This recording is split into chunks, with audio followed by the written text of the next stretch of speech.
Houston, our instruments are showing that we have a incoming message from deep space. Repeat, Houston, we have an incoming message from deep space. Houston, we will begin playing message now.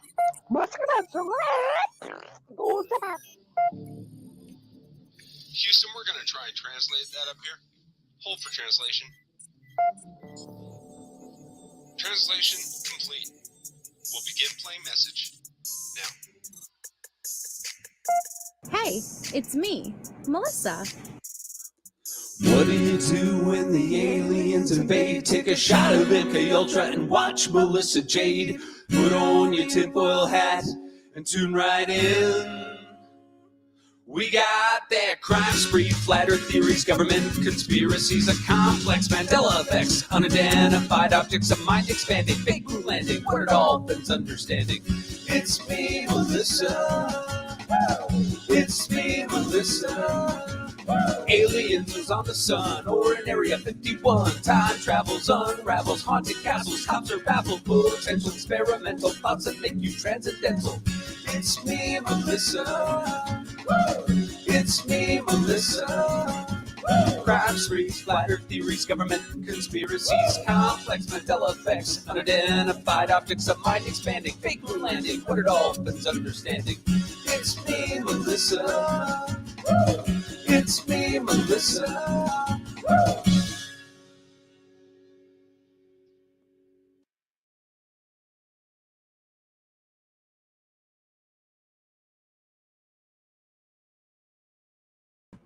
Hello, everybody. Hello, Shay. Hello, Julez. Hey. How is everybody? Hello. Good. How's everybody doing? I'm good. Apologies for the for the late arrival, but I'm always late, so you guys always know it's like a 15 to 20 minute after the scheduled time. But hello, welcome everybody. I'm excited to do this. It's been a while since we last did an Idaho live, like an actual Idaho discussion. And I feel like with the recent stuff coming out, I want to have like the great debate. I want to see where everybody is standing. If you're leaning more towards, I still acknowledge that there is a significant amount of evidence against Brian Kohberger, and I'm leaning more towards the guilt, or if you're more recently swayed with the new stuff that's coming out and leaning more towards the doubt and his innocence. And I want to discuss it all. Hi, Mel. Hi, Jamie, Angel, MK, that Michelle, K-Braze, Harlot, Meat Feets, Shorty. Shorty, thank you so much for being a member for, hold on, I lost it. 1 month. This is going to be great. Thank you so much. And I think I saw someone become a member up here. I'm not sure. Hold on. 1 second. I think I lost it. The chat moves so fast. Just Carrie. Thank you, Just Carrie, me for becoming a member. We're happy to have you part of the channel. So we have the fabulous Julez on panel with us, and Julez has her own channel, Julez with True Crime Reactions. Nightbot will be dropping her link throughout in the chat, and if you are on replay, her link to her channel is in the description of this video, so definitely go over and subscribe if you are not already subscribed. What are you doing? And I absolutely love her content, and she's educated and she's non-biased and very credible. So go check her out. Thank you, Melissa. Thank you. And thank you, Angel D.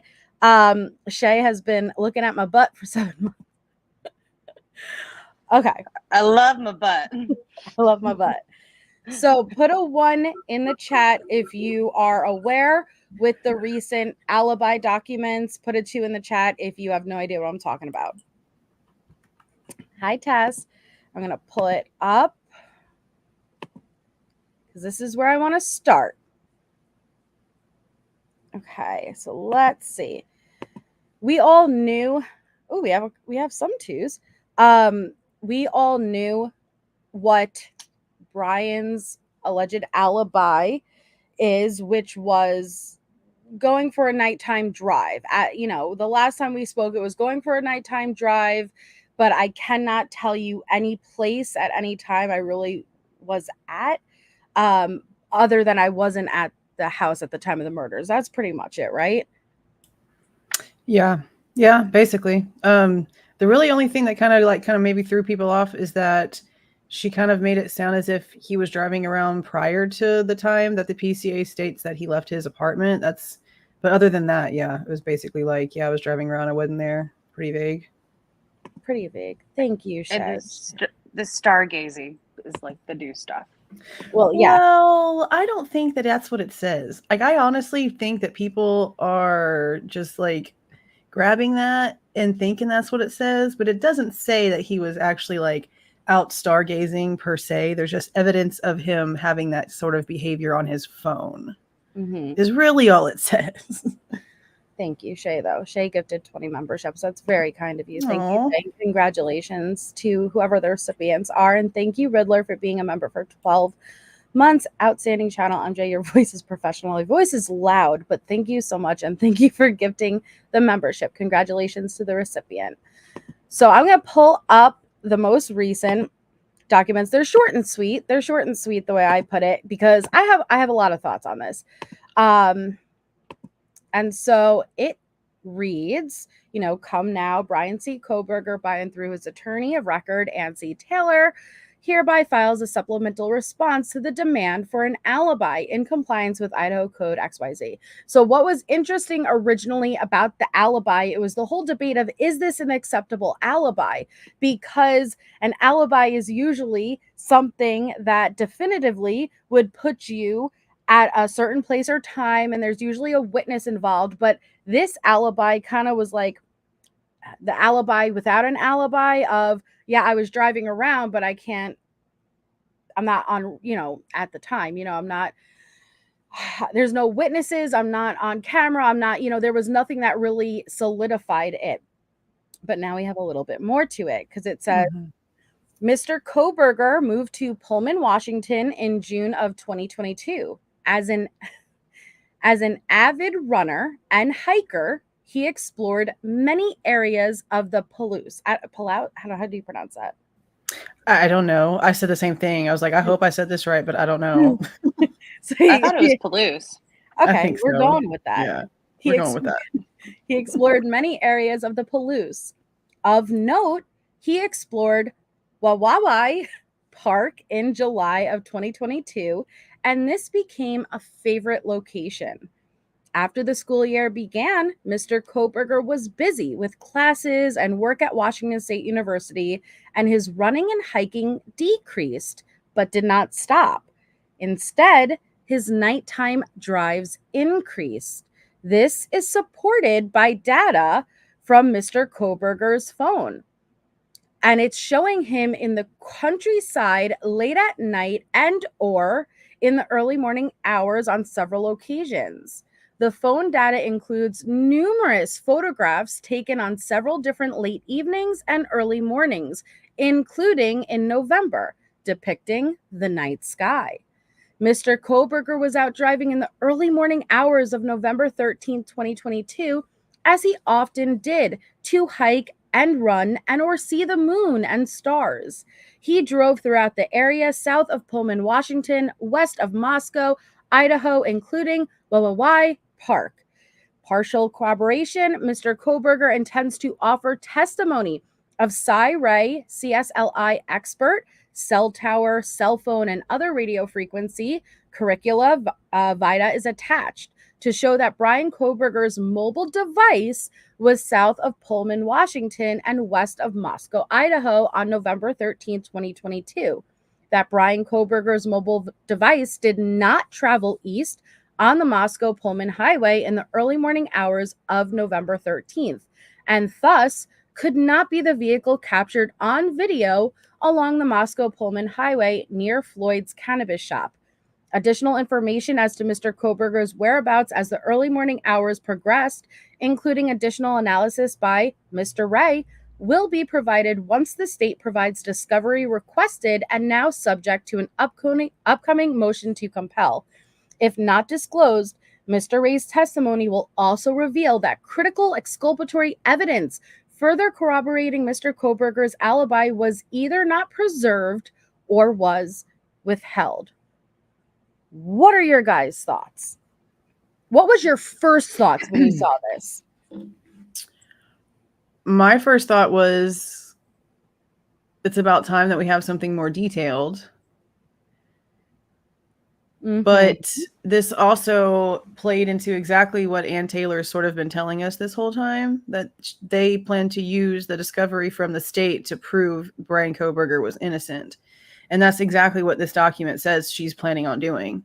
She's taking all of the discovery that she's gotten so far, and she's had this Cy Ray guy look over it.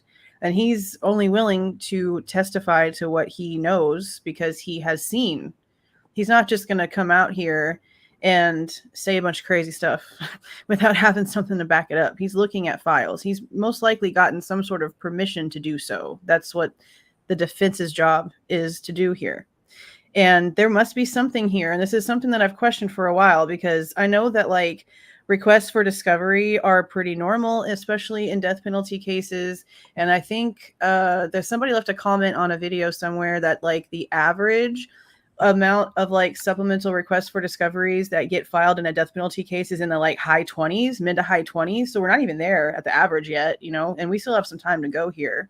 So a lot of people, especially myself, I'm one of these people, believe that at this point, with how fast that she's filing these requests for supplemental requests for discovery, and with the specifics that she's asking for, that she really truly believes that there's something that's there that she knows should be there, but for some reason isn't freaking there. And I sort of believe it, because Bill Thompson has said stuff like, oh, they're still putting audio and video together for part of their evidence that they're putting for this video of this car. Well, why are you having to piece it together if it's legit evidence? Like, there's just too much sketchy stuff here. So when it comes to this, it sounds like she really is planning on using everything that the discovery has given them to prove her case the way that she's kind of said this whole time that she was going to do. It's exactly how it sounds. Okay, Shay. I had a similar reaction. I think that, so in the first one, I was under the understanding that they were going to use, like, it was like the state's witnesses or whatever would prove that. So it was nice for me to hear that they have their own expert team being able to look into the information and data that they have thus far. Yeah. I guess my biggest hurdle is like still, I don't know, still like with all of this coming out, I don't know if it really sways me differently, because I really want to see what evidence they have with the knife sheath stuff. Mm-hmm. That's really kind of where I'm stuck at. The knife sheath, the DNA on the knife sheath. Yeah, I mean, and if that can be explained away, like, I want to hear it. Like, I'm open to anything. I really am. I mean, can I give you a scenario right now? Yeah, Please sure. Did you go somewhere today? No. But yes, Okay. I did. Okay, you did. Okay. Just tell me whether a store or like an enclosed place of business.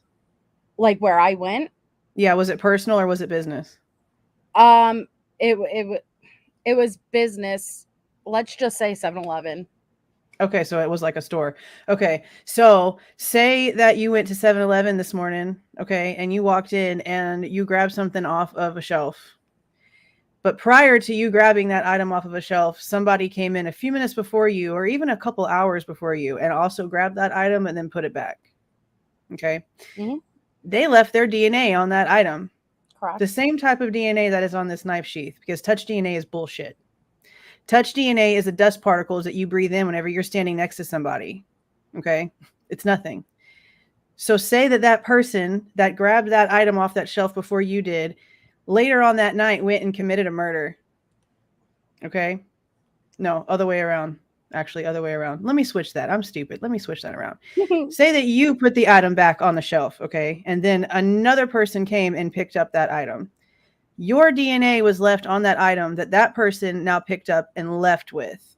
So now your DNA is on that person's hand. Say that person then later on that night goes and grabs a knife or grabs a gun and commits a crime. Well, your DNA that was on, let's say, the cup of ramen noodles at the 7-Eleven that you decided not to get was left on that cup of ramen. So then that person picked up that cup of ramen, and now your DNA is now on that person's hand after it transferred from touching that cup of ramen. Your dead skin cells, basically. They went in that same DNA on their hand. Say it got stuck underneath a fingernail, or even maybe even on a scab, okay? Because it could be any little crevice of your hand. That's how these little microscopic nothingnesses do these things, okay?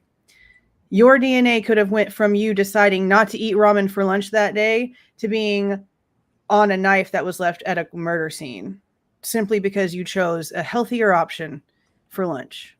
I'm picking up what you're putting down, but I'm gonna throw it right back at you, because then what's the likelihood if that is, because that's I don't like when I have to jump through a lot of hoops to get somewhere. I'm more Occam's razor. The more simpler explanation is usually the right one. So let's say it is picked up from an item that two people, both the killer and Brian Kohberger had touched.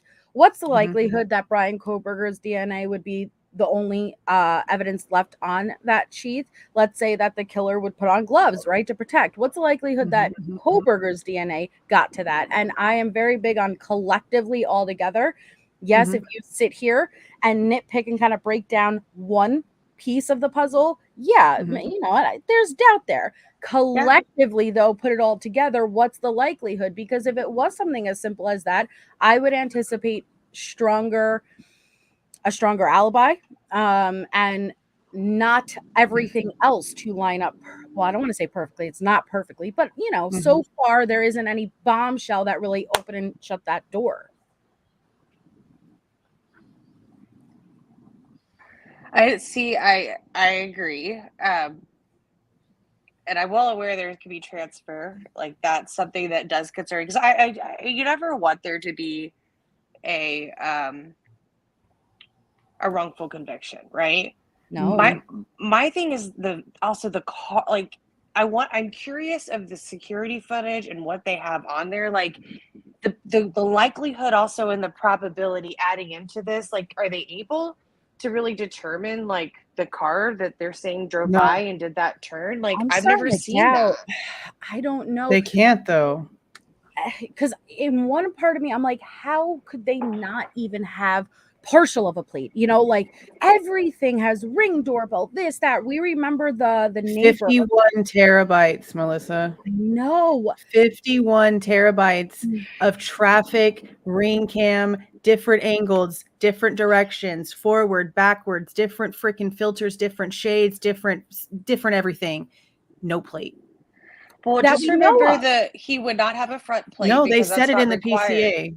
They said it in the PCA, and they've kept that on this entire time. They never ever got a plate. There's nothing on the cameras that gives any insignia that it is actually his vehicle, whether it comes to a plate, whether it comes to a characteristic only his car had, whether it comes to a parking sticker, nothing. They have nothing. That's why it changed. That's why the year of the vehicle ended up changing. They didn't know what the hell they were looking for. So yeah, I wondered, like, what if he covered up his plates? I mean, I've thought of so many different things, but I hear you. I'm curious. Like, I am curious, but because all we know that was presented in the probable cause is the information they knew at the time to execute that warrant and get to that arrest. Well, Cutie Pie, I'm waiting for trial. At trial, I don't, if something comes out that we weren't privy to beforehand, because I don't want to say anything for certain when I don't know, as of now. But with look at what the weather was like on the early morning hours of November 13th.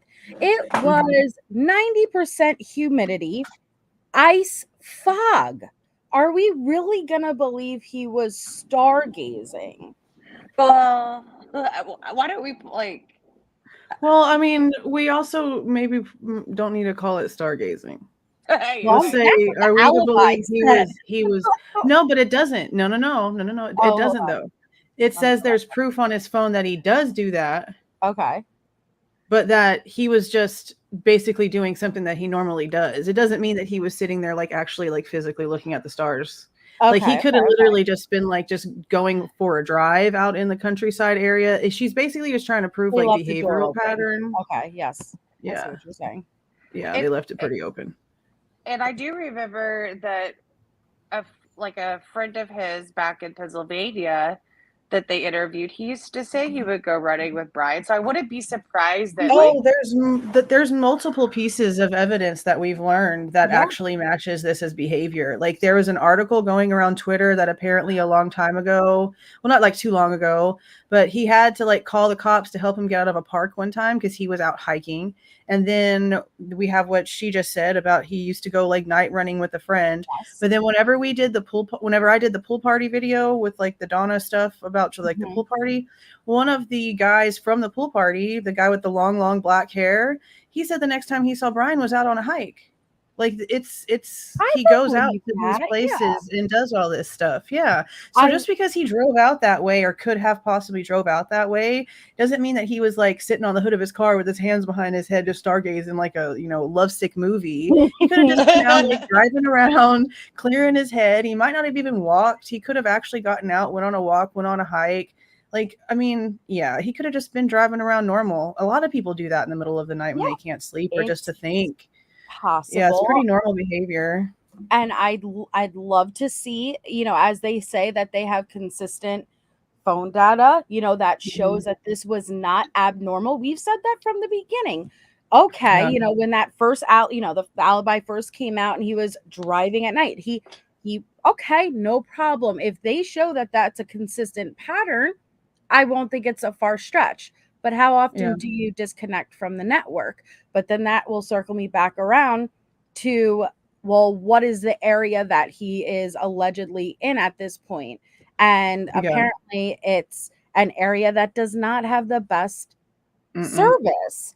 So that is why it will be critical to determine, okay, are we talking about he manually disconnected from the network, or was it just out of range, out of service, not able to connect to a tower? Yeah, because even in the PCA, it's just like based off of the person writing the PCA's experience, the phone being off network could mean because he turned it off in preparation for a crime. They don't even know.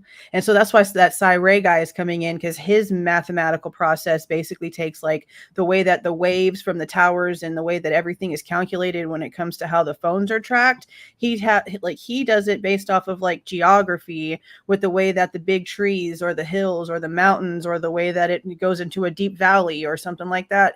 His math figures out all of that when it comes to how accurate like mapping actually is for the phone.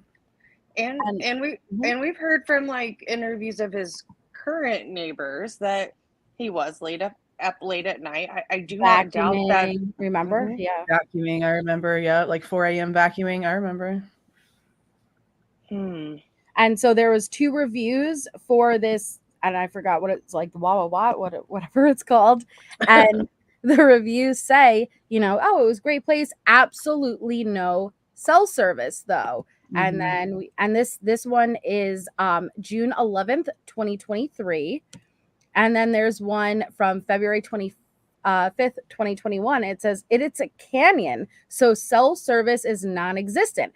And I thought that was really interesting that there happened to be 2 reviews that mention the lack of cell service. So it's I don't know, but like, why don't you think they mentioned this before? I mean, they sort of did, but not really. Like I take it like the way that she said it this whole time, we're going to use your evidence against you type stuff. She's basically been saying this the whole time without telling them what she already knew. Right. Or what she's expected to know from what he's telling her. And that's another reason why I'm not understanding why they don't just hand over, or why they haven't, or if they haven't, why they're still piecing together audio and video. Because if what she's stating is really his alibi, then his movements will be on camera to a certain point too, him leaving the Pullman area. She should have been able to go back.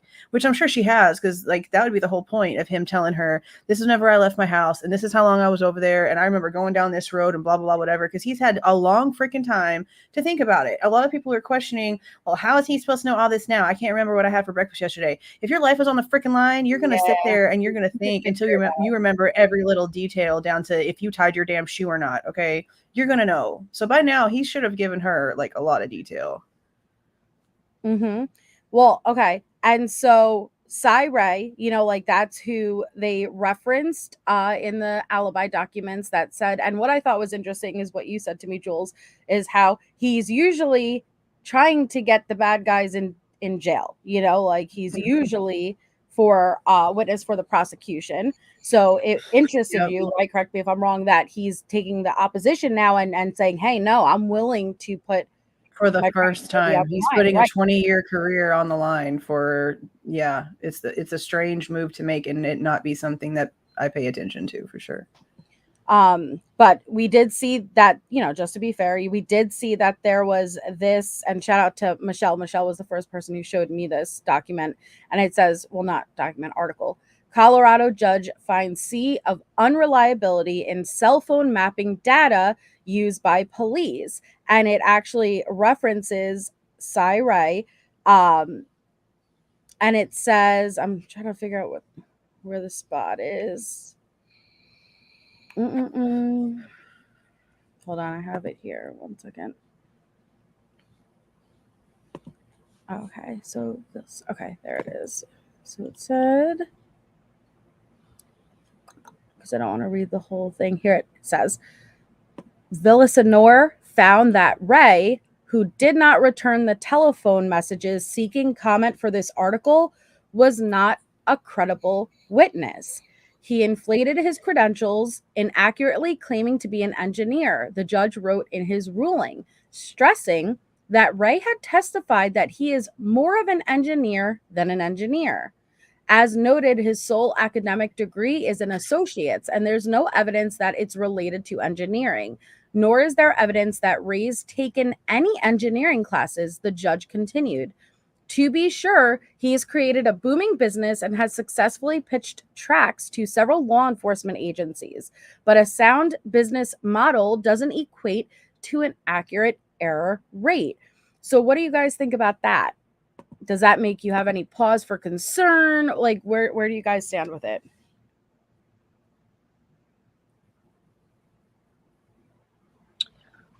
I don't know. I was reading chat. There's some people who feel like some of his techniques are junk science. So I was trying to find some other stuff on it too now. I'm not any familiar actually with the guy. Yeah. And I'm obviously not an expert to understand like his line of work is, but I guess. So where is he saying that he's an engineer at? I guess it might be because I mean, okay, this is my thing. And this is something that I wanted to do a video about because it shows a lot of hypocrisy and like people are going to take this personal, and that's not my problem. So just let you know that now. Okay. Fine. So for everybody that is like on the guilty train because of, the IGG proves it, blah, blah, blah, blah, blah. Okay. Yeah. IGG is junk ass science, just like this might be considered junk ass science. So why can't both of the junk ass sciences just go fight the fight and let's see what happens? Because honestly, like this thing with this judge, with him saying that this is unreliable, that's technically just like his opinion. Because this guy, like this has been implemented by like LexisNexis, like the FBI, the feds, like people use this and they've been using it.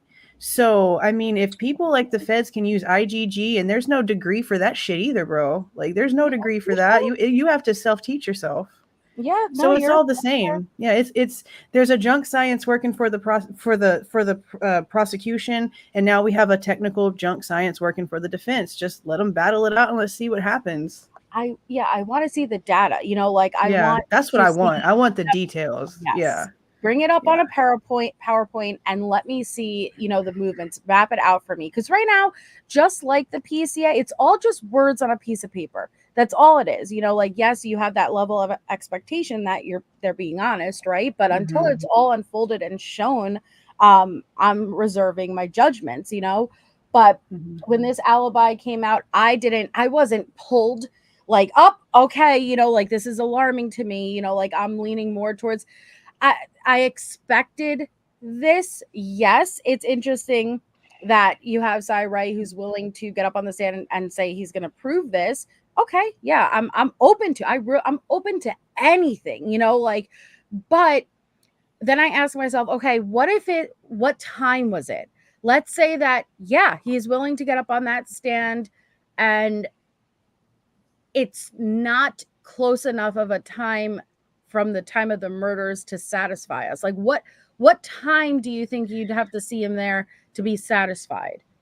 Well, I mean, it's pretty far. Yeah. Like, it's pretty far the opposite direction. And she's already stated in the first session of alibi bullshit that it was before midnight he was driving around. So they would have to account for, if that's the truth, then why does the PCA state that his, shit's leaving his apartment at a certain time?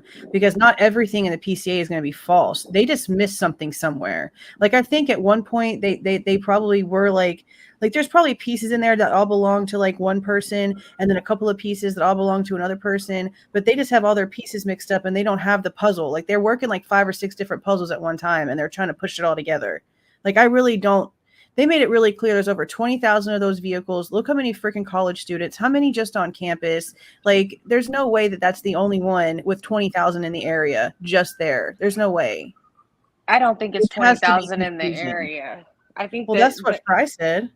Yeah, but I think that this is where I think he misspoke, where I think the area is much greater than we're being led to. Moscow is not that big. So is he meaning like in like a 2-state area, 4-state area? Like, I really wish we would have got some clarity on that. Yeah. Yeah, maybe he just means in Idaho in general, because I really highly doubt there's 20,000 just in that small spot. But then again, like, any light colored vehicle of a certain shade in a black and white camera is all going to look the same. But then I think about the leak of, and I see, wow, it's been so long, I forget even the address, but the house right next door. What is it? 1112? 1112. I struggle. That's a great camera. That is a great camera, and it would have captured the turnaround. And I'm like, let's say it's even not Brian's. That did not capture. No. That one wouldn't have captured the turnaround. Are you talking about the 3-point turn? No. That one wouldn't have. No. Are you talking about the camera in the back? No, not the one by the apartments. It passed that camera. It went down, and it would have passed that camera perfectly. And it's the same camera that caught the girls getting dropped off. And that camera didn't catch at all. Not a single partial license plate, nothing. I mean, yeah, from what the PCA says, they don't. Because they would have listed the license plate, and they don't list it, and they've said this whole time, no license plate. Let me pull it up. I hope that there's just a bomb dropped, whichever way it goes, I just want the truth. That's all I want, is the truth. And justice for the victims. Justice for the victims. Yeah, I just want the one piece that makes it make sense, because until it does, then I'm going to have to keep asking all these questions, because there's just too many questions to ignore. Where did I go? Okay, right here. So, why can't I? Okay. What was it? I think it was Heather Fitzgerald said, according to the PCA, he would have passed that corner at 11:12 more than 3 times. Yes, that's what I'm saying. Yeah. Like, and that didn't even if it wasn't Brian, you're telling me it did not capture at like how did it not capture enough to determine what vehicle it was? Yeah, I mean, and a lot of people are like really questioning if this does go a different way, which it looks like it could really go another way. Like, there could be a possibility that there really isn't a vehicle involved in the true scenario of this situation at all. And that car that everyone's tripping out on that was in the area is probably really the DoorDasher. And the cops just aren't understanding that because they skipped a beat somewhere. Like, the timing for the DoorDash person is just too strange, and they're being way too quiet about it. And nothing about that makes any sense. And I think heard a word about that. nothing. And to me, Linda Lane is the freaking DoorDash driver. Linda Lane, if it is true, I don't believe the audio at all. I don't believe the audio. I think the audio is hella manipulated, okay? But if the visuals on Linda Lane are accurate to the timing, then I think that's the freaking DoorDasher. The one that made 3 pass, you think the vehicle that we've been told is Brian Koberger's is actually the DoorDash driver? The one on Linda Lane, yeah, I think it's the Dasher that's lost his shit. Yes, I do. Well, that's lost his shit. Yes, I do. I for See, real I do. think the DoorDasher is the informant. Yeah, Because they've never been listed in I'm the leaning PCA. towards that. I'm leaning towards that. We haven't heard a word about this. And we have the private driver's information. They've come out and done articles and interviews and stuff, talked to the consolvices. Like everybody else, like the grub truck people, everybody else has been talked to. There's zip nothing on DoorDash. Nothing about the DoorDash driver, and everything about like Ethan and Xana's timeline about that party and everything else is just like real quiet. Why? Because I remember going back to the very beginning, it was always Ethan and Xana's timeline. It was a while before we had a definitive timeline for them. And I remember it started. Do you guys remember it was the pizza? The dad said that, But the dad never said pizza. Then why is that a Mandela effect? Where is that coming from? Okay, so I went back and listened to the very beginning interviews, and everyone kept saying that it was an interview that they did with an Arizona news station, and I went back and listened to the very beginning ones, and he did say that he talked to Xana at midnight and they were at home, but never, not once did he say anything about pizza. Where did the and a lot of people, because there's freaking pizza boxes outside of the crime scene like early on, and so people are like, oh, that's the pizza, and I'm like, no, that's the pizza that got ordered for the crime scene techs. Like people that were working the scene, people bought pizza for them. And Melissa, I actually I have it in like a private playlist because I kept it. I'll send it to you. I thought it would be I thought it would have been stated on this Arizona interview, but it never was. Wow. Never said anything about pizza. But see, and the only thing that we actually got from the cops about their timeline was all from Bethany, because according to Bethany, they were home at 1:45. We don't have any proof of that.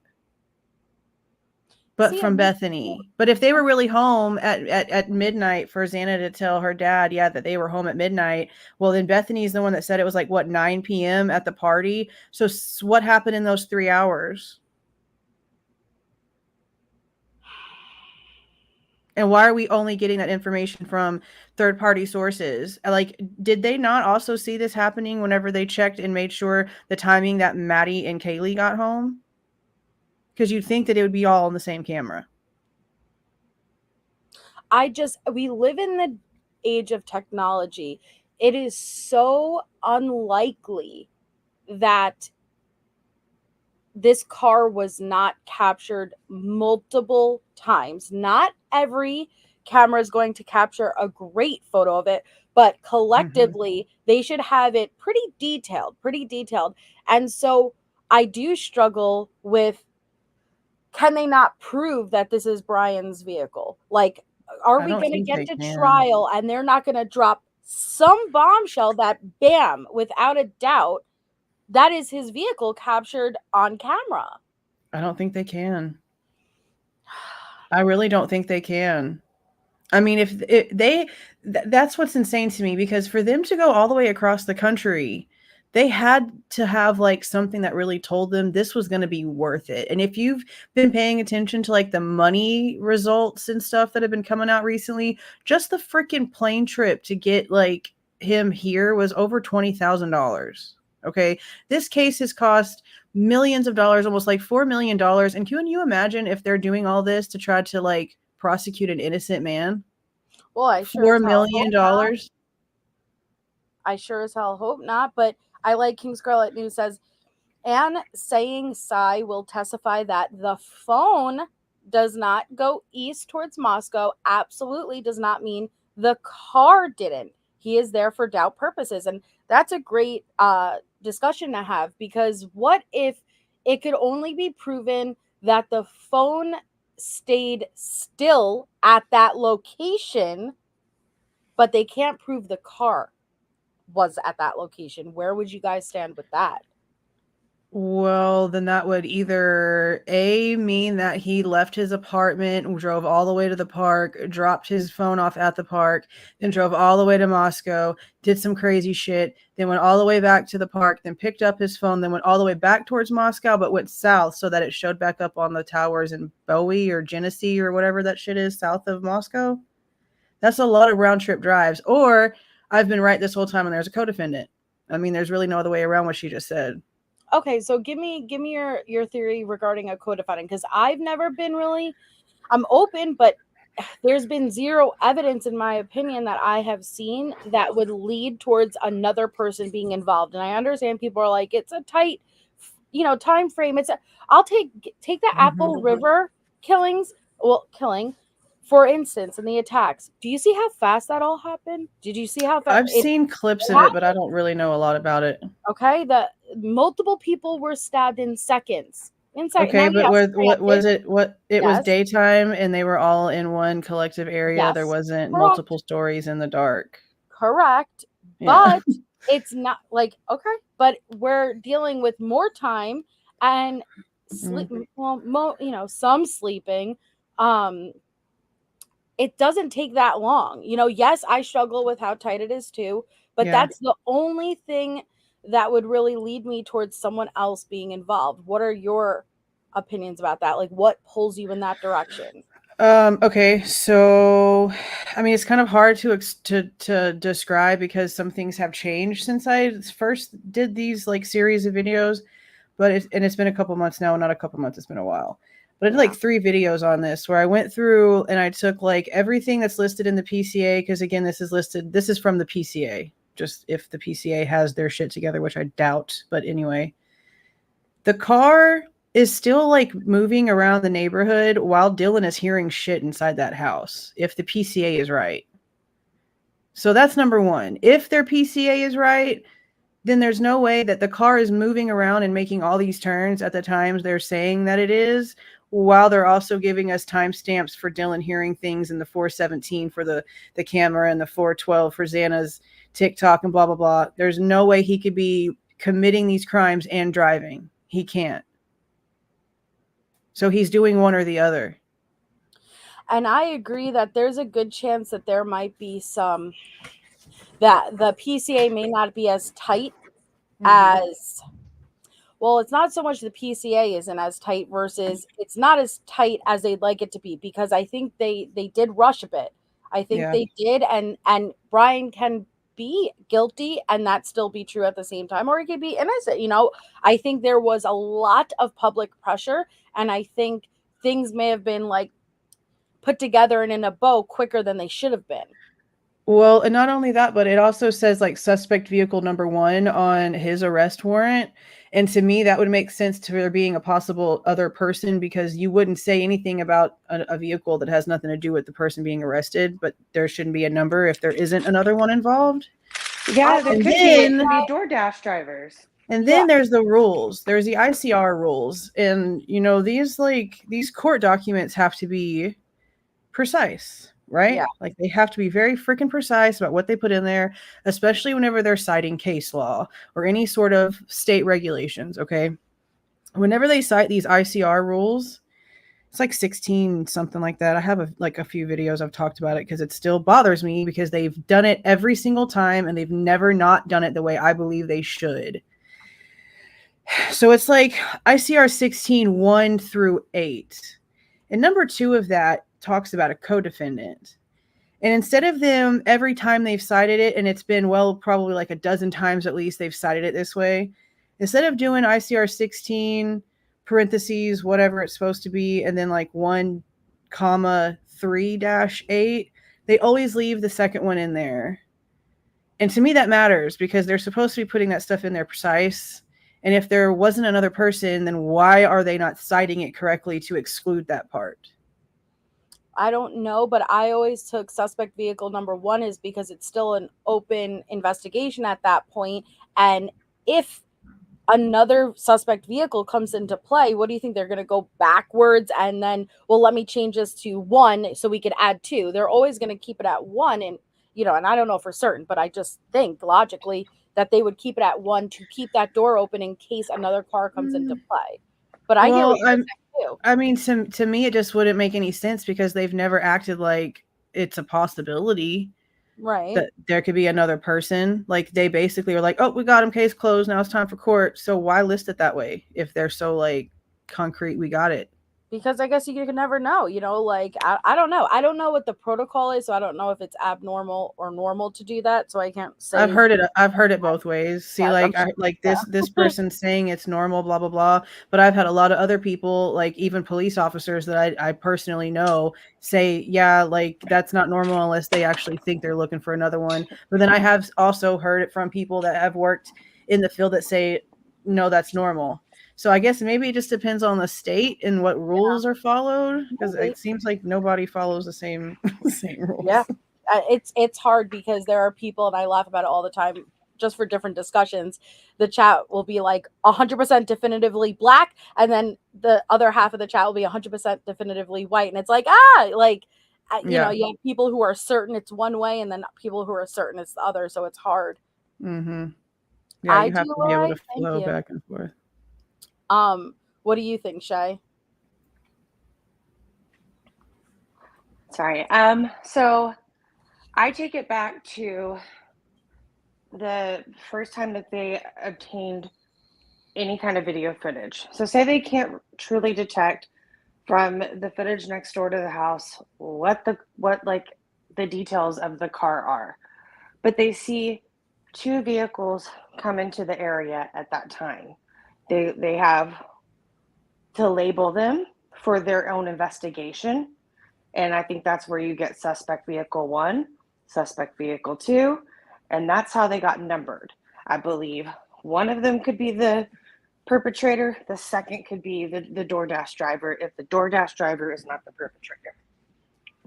But why, after all the research is done and they know who they have to arrest, why would they still label it that way if the DoorDasher is no longer a suspect? There'd be no... Because it has to follow a paper trail back to their notes and their investigation. They have to turn that all over. Oh, that's a good point. And that needs to be it needs to be clear and concise for the defense to be able to go through their own investigation of it. So would that kind of give more of like a circumstantial clue to maybe they are the same type of vehicle and that's why they have to be specific? I'm sorry, one moment. My husband's trying to talk to me. No, you're fine. I could see either way, but so see, I just keep getting hung up on it. I definitely think so. The DoorDash driver, we have all approximately, and I'm pretty sure that the legality term with approximately is within a 15-minute window. And I wish we had more specifics. So do you?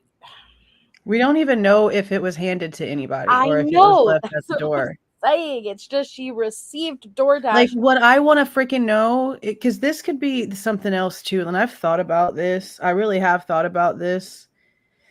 What if, like, the DoorDasher was like walking up to the house as all this shit was happening, and they heard it and like just like left the food and took off and like just didn't call the cops because they were like not my business type person.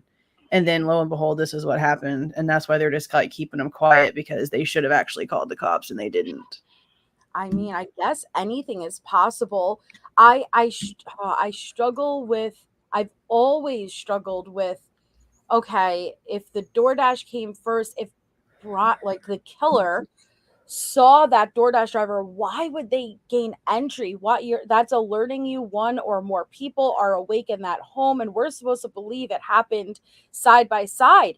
But some people believe, no, maybe he did not see the DoorDash driver because he was doing those loops and circles. And But but that car would also be doing those same things in the middle of the darkness with their headlights on. Like maybe it'd be easier for me to believe that they didn't somehow cross paths like in the daytime, but you would have seen somebody else's headlights doing some stuff in the dark in your area, you know, like you'd know somebody else was there. Now, I'm curious if the outdoor light sensor was on, because usually if you're getting like a delivery or something, you're going to keep that light on outside. And maybe it was initially on, and then after the DoorDash was received, was it potentially shut off? And that's when the killer saw, and then they made entry. I don't know. See, and that's all like questions that we don't have any answers to. That's true. It's just we have no answers, because like if the cops would have been called whenever this shit was going down at 4 o'clock in the morning, then we would know how the house was found, because the cops would have popped up in the dark and we would have known. But instead, this was 8 hours later in the daytime, and now we have no clue. I mean, it'll be on the cameras. Yeah, it'll be on that camera. That's about it. Well, and I thought it was interesting, the wording of the end of, hold on, let me pull it up, the alibi, because we've seen Anne really keep that door open for not being handed over everything from prosecution. And that last sentence, if not disclosed, Mr. Ray's testimony will also reveal that critical exculpatory evidence further corroborating Mr. Kohberger's alibi was either not preserved or has been withheld. And that stuck out to me, but in two different ways. In the way of, like, is there actual evidence that has not been handed over, or, it's gone, poof, gone. Or I look at it as, well, it's easy to say, yeah, there's evidence, but it's gone. You never handed it, because we've heard the DA and Ann Taylor kind of go back and forth about this, because the DA was basically saying, listen, I've had 8 pieces of paper. I've given her all 8, but she is saying that I have a 9th piece, and I don't have that 9th piece. How can I hand over something that I do not have? But that's been the biggest problem this whole time, is the state like waiting for other agencies to hand over stuff. That's the issue. They had so many hands in this investigation. That's why I always make the comment that like he's prosecuting a case that he has no evidence for. Or I mean, not no evidence for. Obviously, he's working off something. But even like, what was it? Just like a month and a half, 2 months ago, Ann Taylor stood up and was like, "Oh, it's just a draft of the cast with one date on it." Well, hello, you guys used all that location information to arrest this guy, and you're telling me all this time later it's just a draft? Like, and then like the IGG stuff, they had to wait for the FBI to hand that over. So like, I know people were getting upset at the state, and yeah, like the judge should have tried to, maybe put some more deadlines on that. But the state can't hand over what the state doesn't have. And if they're waiting on the feds, then they can't hand over anything to Ann Taylor that they don't have in their possession yet. So let me ask you this. Let's play devil's advocate here, and let's say we're leaning towards the alibi being accurate. What would make Brian Kohberger go back to that King Road house the next morning?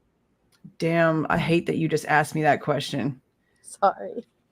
Because you're not going to like it, because you're going to have to pull up your tumbleweed. Hold on, let me get her out for you. This is why I have it. Yeah, I've tried to figure out a way to like bring this out, because this is some shit that I've thought about. Like I think about all the things. Yes, bro. She asked me a question and opened up a can of worms. You can blame your friend. Okay. It's like you're gonna summon her. Come on, man. Rolling. Okay, so, and I've thought about this. I've thought about this though from the beginning, before this damn alibi. Like I've thought about this just in terms of how the hell did Brian Kohberger get involved in this shit in the first place type scenarios. Okay. Yeah. Because just like you, I don't completely discredit everything that Kim says. I just don't agree with the bullshit that she's pulled, but I believe to a basis there's something there. And we know for a fact something's there, because we've not only heard from the police that there were people there whenever they showed up. We just don't know, like, before they got there, how long it was. We don't know details of things, right? But then we also know from hearing from Christy talk to Daniel, whatever, that they're getting stories about Hunter Johnson being called over because they couldn't open Xana's door. The girls couldn't open Xana's door, so they called other people over to the house. Okay. We're not really getting times for any of those things. We have no idea. Okay, we have no clue.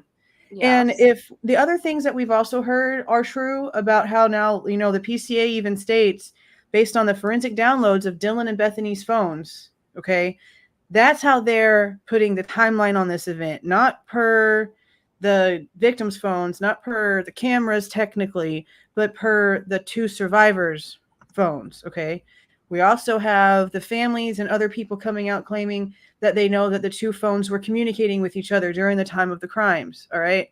There's no way in shit you're going to make me believe that those two girls were talking to each other, communicating with each other in some form or fashion through their phones that has been forensically proven, and no other people were called over to that house, or no information about what the hell was going on was not sent out from those phones outside of that house during that time. There's no way. They might not have called the freaking cops, but there was some sort of contact with somebody. I do believe that. And that circles back around to that little nugget of potential truth. Yep. Very little, you know, like that then grew and tumbleweeded out. Mm-hmm. But I think it's likely that something was known that was going on. That's why we hear Chrissy and Steve explain that they got a call, Mm-hmm. and they heard that Kaylee was shot, right? That Yep. makes sense to me because it was going around, something happened, and rumors. I can add another layer. I can add another one. Okay. Give me a 7-bean dip. So you remember Dave. I know that Dave is not like a credible person. No one can vet Dave to be true. Dave even wasn't even really showed to be any sort of credibility whatsoever on the web sleuths thing. Okay. But Dave's story is that he knows one of the people from like the Banfield video, and that before they got pulled over by the cops for that situation, they had something else even more illegal on them, and they threw it to not get in trouble. And he went back the next morning to get it and saw someone that sort of looked like Brian in that fieldish area, around the same time that we are hearing or reading in the PCA that he went from his apartment to King Road, hung around for like 10 or 12 minutes, and then went back to his apartment. Okay. We also know from the very beginning that there was rumors that the neighbors were telling people, before we even knew like the first names of the roommates, this was a rumor, that the front door of that house was open between 8:45 and 9 o'clock in the morning, obviously hours before the cops were called. So what if he was called to help with something because of what he does, because he's smart and he's interested in stuff like this? Then and he I maybe think knows somebody. I think it would have been, and thank you so much, Meg P. I'll ask your question in a second. I think it would have gotten out already. And I like hearing, because Shay always educates me with the sorority fraternity stuff. I'm not familiar at all. That was not my lifestyle. I didn't even know which one was boys versus girls until this case, seriously. But I argue there's always someone with a big mouth. That's why I could never get behind 400 witnesses. This was live streamed. There is that one douche Billy who's gonna open his mouth and blab, like, period. You know. And so if that was the case, I think we've already would have heard talk about it, because there's always someone who is going to tell someone who is going to tell someone who's going to tell someone. But Shay always tells me about how they, you know, these fraternities and sororities can take things very seriously, and they will not go outside, you know, and they'll keep it between them. I'm not familiar with that stuff, so I'm not arguing it, versus my head just can't wrap around it. But with somebody, it's a group mentality thing. I don't understand it, because I'm not the type of person that could fall into that, I don't think. But it is very sadly like, like it's sort of like a religion, sort of like a cult, the way that these, honestly, the way that this Greek roast stuff is. They're all their little mini cults. So they some of them take stuff to the grave. Yeah. I mean, people die just to join these things. They're little mini cults. It's horrible. I will say, like, we gotta also consider that Ethan's triplet siblings are part of Greek. Like, you don't think that if they knew something, they would tell their parents. I mean, that's true. That's the other flip side of this, is like, you've got a triplet siblings who are very, very connected in this, and in my opinion, based on what we know and seeing Hunter's vehicle there, you know, I do believe the triplet siblings arrived. Mm-hmm. So I don't think that Brother Hunter went in the house. I do think that Friend Hunter did, Yes. and told them not to go in. Yeah, Hunter Johnson, according to what Christy said. Meg P says, Steve and Chrissy said, and thank you, Meg. Steve and Chrissy said in an early interview that Kaylee and Maddie did everything right and locked the door. So how did someone get in if the door was locked? I'll give you my answer and I'll let the other ladies give you theirs. But I think that can be true and not true at the same time because they're living in a group setting. At that point, I think your bedroom door can be locked, but it's a Saturday night. People are in and out. You don't get to lock up the house the way I get to lock up my apartment right now, right? And I know it's done. It's settled for the night. Everything's locked. But when you have people coming and going at all different hours, how much do you ensure the entire house is locked and shut down? You know, so yes and no. I think that precautions were taken on a room-to-room level, but I think it's not likely that absolutely everything was locked at the end of the night completely.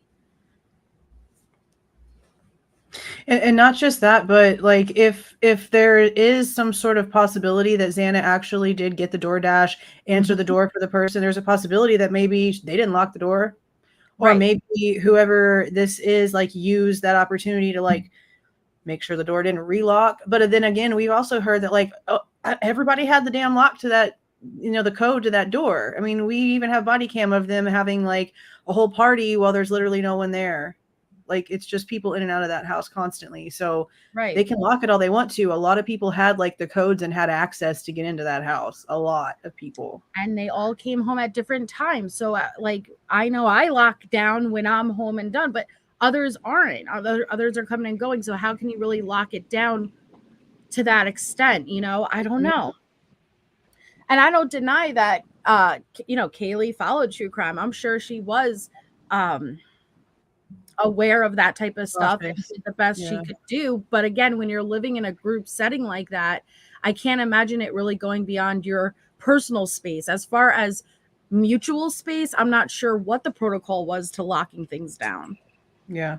And Riddler's right. There was like no sign of forced entry. And even after his arrest, before they started gag ordering everything, they still couldn't verify to anybody like which way the person went in and out of the house. All we had was the whatever Dylan apparently told the cops. And even then it's just assumed based on the direction she's claiming the person was walking that's whenever they walked out of the back slider, but they don't even have proof of that.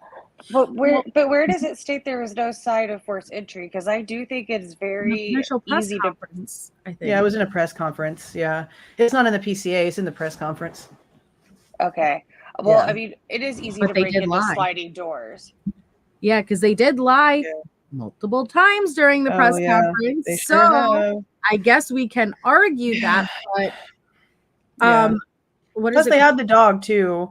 And like, as far as my brain is telling me, and as far as I know, I remember them stating that Maddie and Kaylee were seen on camera walking out after they got home to take Murphy out to go to the freaking bathroom before they ended up staying in for the night. Like it was in between them getting home and all of the messages to Jack and all the calls to Jack. Yep. Yeah. Hold on, I was about to ask something else. I hate when it slips, and then when we start to talk, it pops back up, and I'm like, hold on to it, and then it slips again. Damn it, I was going to ask something good, too. Well, now there's too much pressure. I'll think of it again. But I don't know. I struggle with this. I struggle when the DoorDash driver came versus when allegedly Brian came, that they did not cross paths. I agree 100% with what you're saying, Jules. In the dark, you see those headlights, you see activity. What's the likelihood that the DoorDash driver and allegedly Brian did not cross paths at all? Everything is around 4 a.m. That leaves a 15-minute window, but that also means one could be 3:45, one could be more towards 4:15. There can be a bigger span, but I don't know. And the fact that we've heard zero zilch on this DoorDash driver does lead me to believe that that is the witness. Oh, this is what I was going to say. Mm-hmm. Yeah, the witness. I mean, it would make sense. Wouldn't it make the most sense? Like, there's no way that, I mean, they probably only even told us about it because they knew that we were going to freaking find out about it. That's probably the only reason why they even mentioned the fact that the DoorDash happened in the first place. Maybe. But if we're going by, what was it? Kelly, with her, who she speaks to, the other frat or whatever. Yes, passed around 9-10 a.m. and there was no activity going on at that house. I take it for what it is, like that's just apparently what is being said. And they've been consistent from the beginning that there was absolutely no that there was, they passed around, what was it, Shay? They passed around the King Road house between 9 to 10 a.m. and there was no activity at the house. Yes, there was nobody there, nothing like that. So what do you mean nobody there? Like no cops and stuff? We knew. Nobody standing outside. I guess no additional cars. Not like a group of people that they were talking about, like people being out there, nothing of the sort. Oh, yeah. No, honestly, I never once thought that like if they called anybody over, they were just going to be like freaking hanging out outside for the world to see. No, if they were coming over, they were probably contacting people that could walk over or run over and get there without a vehicle. They were, if there was some sort of like cleanup thing going on here, which is what I believe happened, it's to some point. Just because of the one latent footprint thing makes no sense to me. There's no way that there's like no trail of blood in between crime scenes. And then we're being told that the first responders didn't even freaking know to go upstairs to look at Maddie and Kaylee until they asked them if anybody else lived there. That means there's no freaking trail of blood that leads them from where the cops are seeing what's going on with Ethan and Xana to go upstairs. Nothing told them that they needed to check. I think that possibly whoever, like the perpetrator, I think they could have worn booties over their shoes. I mean, it's possible, yeah. Explain the one latent shoe print and why they're deeming it, important if it doesn't matter. But who just has one foot hopping around a house? Because it would validate Dylan's story. But it doesn't though, because it's just one. No, whenever you walk in something, it like it's deep the first step and then it fades. Yes. You don't just have one. That is true. And then you also walk with 2 feet. You don't just have one foot. I agree. Correct. What if there's more footprints, but they didn't? That one got cleaned up. Included because it's in front of Dylan's door. Correct. Yeah, but it was also not visible. They had to do all kinds of stuff with like Amido black and stuff to even see it. See, that's why another reason a lot of people think it was cleaned up. Oh. And they just didn't clean up good enough right there, and that's why they didn't notice it at first. Or it was a older shoe print that really does not connect to this murder at all. Well, I mean, it would be biological, so that it would be a footprint full of biological something, and that would be really strange if it was from another time. Well, and then it would be really fucking strange if it's just one random one. Yeah, like, I know. That's weird. But see, that's another thing, though. Like, is Vans legitimately the only one that has a diamond-shaped sole, or are there other shoes that have similar type? Because everyone is grasping onto the Van thing just because that's what the freaking cop said in the PCA. But again, everything is just perspective in those things. It's somebody taking all of the stuff that they've looked at and then writing a summary in their own interpretation of what it is. So could it possibly not be Vans? Well, and you can step in 1 foot of blood, but what Julez is saying is the same way. Okay, if I step my foot, even in water right now, 1 foot, it's going to leave one initial puddle footprint, and then you'll maybe see my heel and 5 toes, and then maybe just my big toe of a footprint. It will leave a fading with each step, and we only have one. Oh, and and another thing that really bothers me is like the way that she describes who she saw. And it's not even like the bushy eyebrow thing at this point. Like, I don't think he has bushy eyebrows, but that's like besides the point. Yeah. So Dylan herself is like 5'9", 5'10", right? Like, she's pretty tall. I don't know but she's pretty tall. Like, when she's next to the girl, she seems to be taller than them. So she's pretty tall. So when she's describing the person walking next to her, she's describing him apparently as like a 5'10" person. Okay, well, Brian Koberger is like 6'2". So if you were 5'10" and you're describing if you were like 5'8" to 5'10", okay, then you would be describing somebody who's 5'10" as like a little bit taller than you. Mhm. That's not how you would describe somebody who's 6'2", 6'1", 6'2". Brian Koberger is a tall man. Yeah. So she's not even physically actually describing him. She's describing somebody like 5 inches shorter than him. Or honestly, Jules, if I'm standing next to someone, you ask me to give, there's certain things I severely lack with, and if you tell me how tall were they, I don't fucking this tall. Like, I would not be able to give you a number, and if I was pushed on it, I could give you a number, and it might be 5 feet off. Like I would say 5 inches, but like I cannot do that type of stuff. Like I'm not. So that's relying on Dylan to give an accurate statement. But what if she really wasn't sure and they were like, okay, kind of guess, you know, this all, and then she ended up just saying okay, and then they went with it. That's what circles back around to. I think it might not be as tight as it seems, stuff like that. If they were really like, come on, what did you see? What if it wasn't 100% certainty that she felt that way?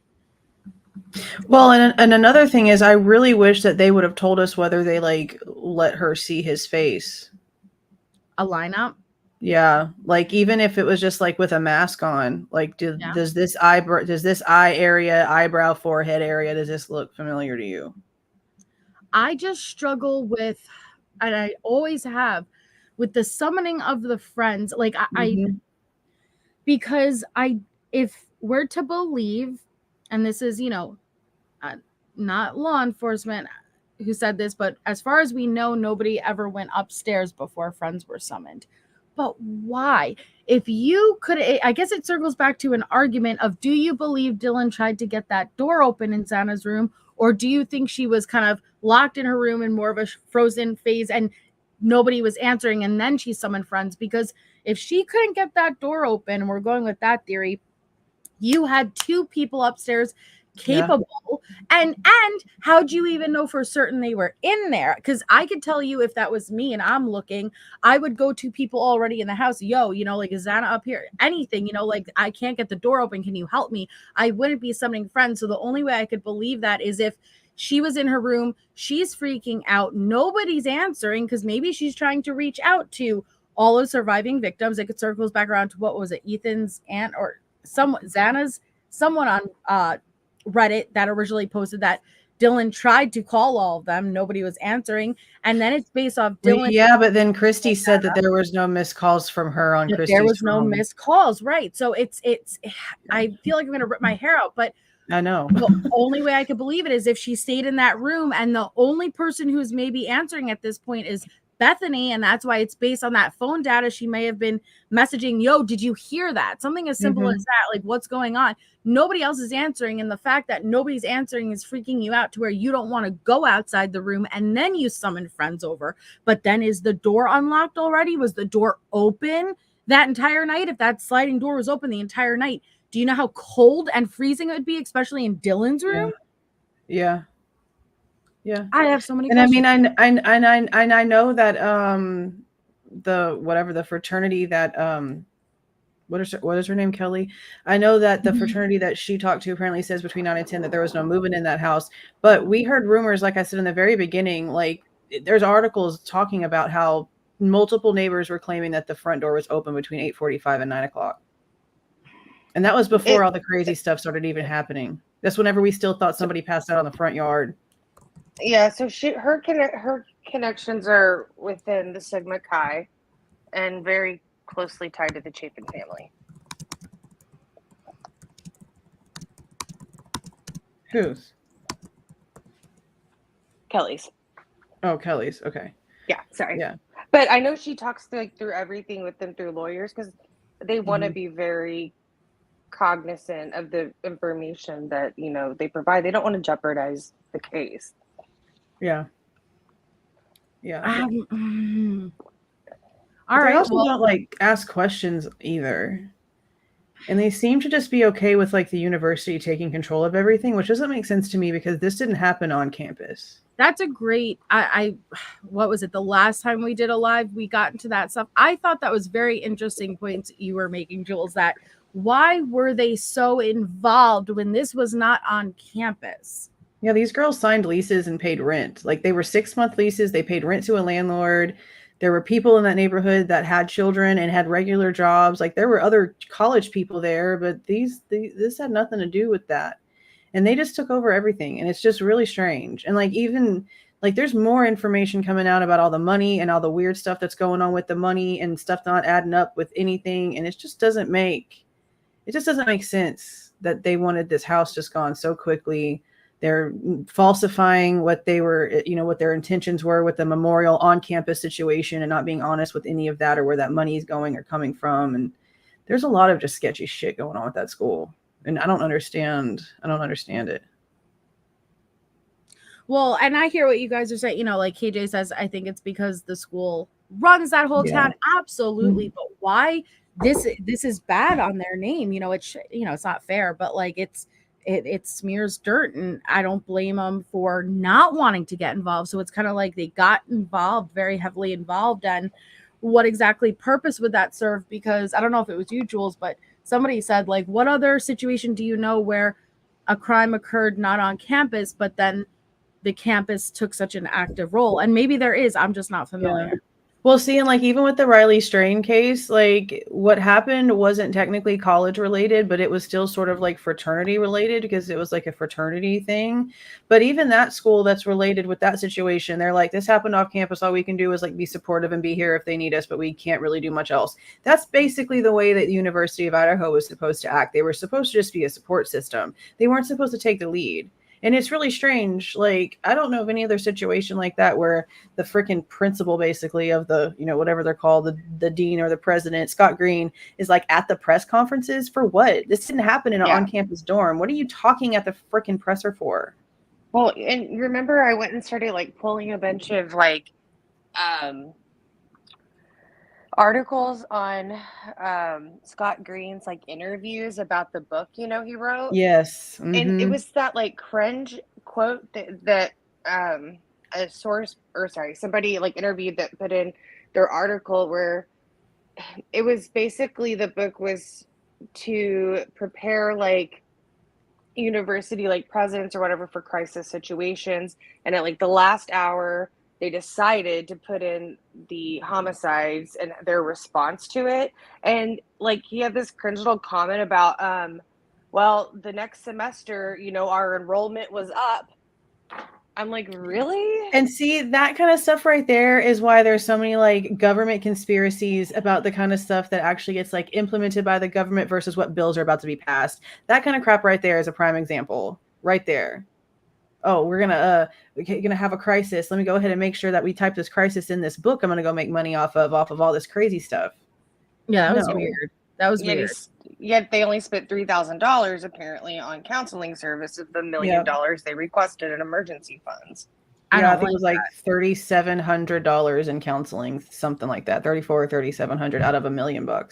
Yeah. Out of $1 million. And then they're lying. They're not. Well, I mean, I'm just going to say they're lying. I don't give a damn. They're lying about what's going on with the memorial thing, because according to what Christy was saying in one of these like more recent interviews, it was supposed to be for like the victims of King Road. And then all of a sudden, like now that they have like, I think $800,000 was like raised for fundraisers for that thing, and it was supposed to just be for the University of Idaho victims of King Road.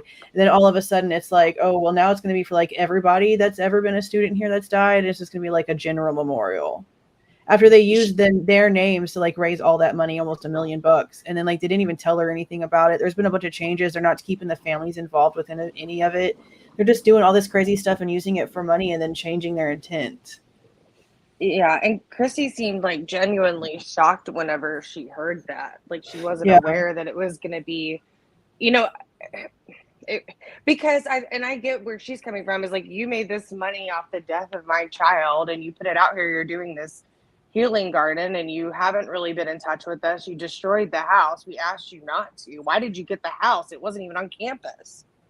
And just the fact that it was given, like, what was the conversation had between the school and that owner? I would like to see that too. It was, I want the documentation from that, because my whole thing was like, okay, can this owner use that as a damn tax write-off? And then somehow or another, the university also use it as a tax write-off somehow, because now it's like property of theirs that they can stake claim to. Like, I just know that there's some sort of bullshit something that has to do with that whole thing. I just know it. I just know it. Well, as of now, who do you think Dylan heard say there's someone here? See, I honestly think that she really probably did hear Kaylee say that. But I don't know. I don't think that I'm undecided, but honestly, I kind of feel like she said it based off of like the DoorDasher probably pulling in and like maybe the lights hitting her window and then her saying, "Oh, someone's here." Possibly. Mm-hmm. Because it's not till like 17 minutes later that Murphy starts to bark. And Murphy isn't going to, I mean, I know that dog apparently doesn't like bark a lot, but whenever there's like a situation like that, like a violent situation and attacks and crazy shit happening, the dog's going to bark. Mm-hmm. Thank you, Riddler. Riddler says FSU had Ted Bundy, 2 students unalive, and the University of Florida had Danny Rolling, 5 students unalive. Thank you so much. Yep.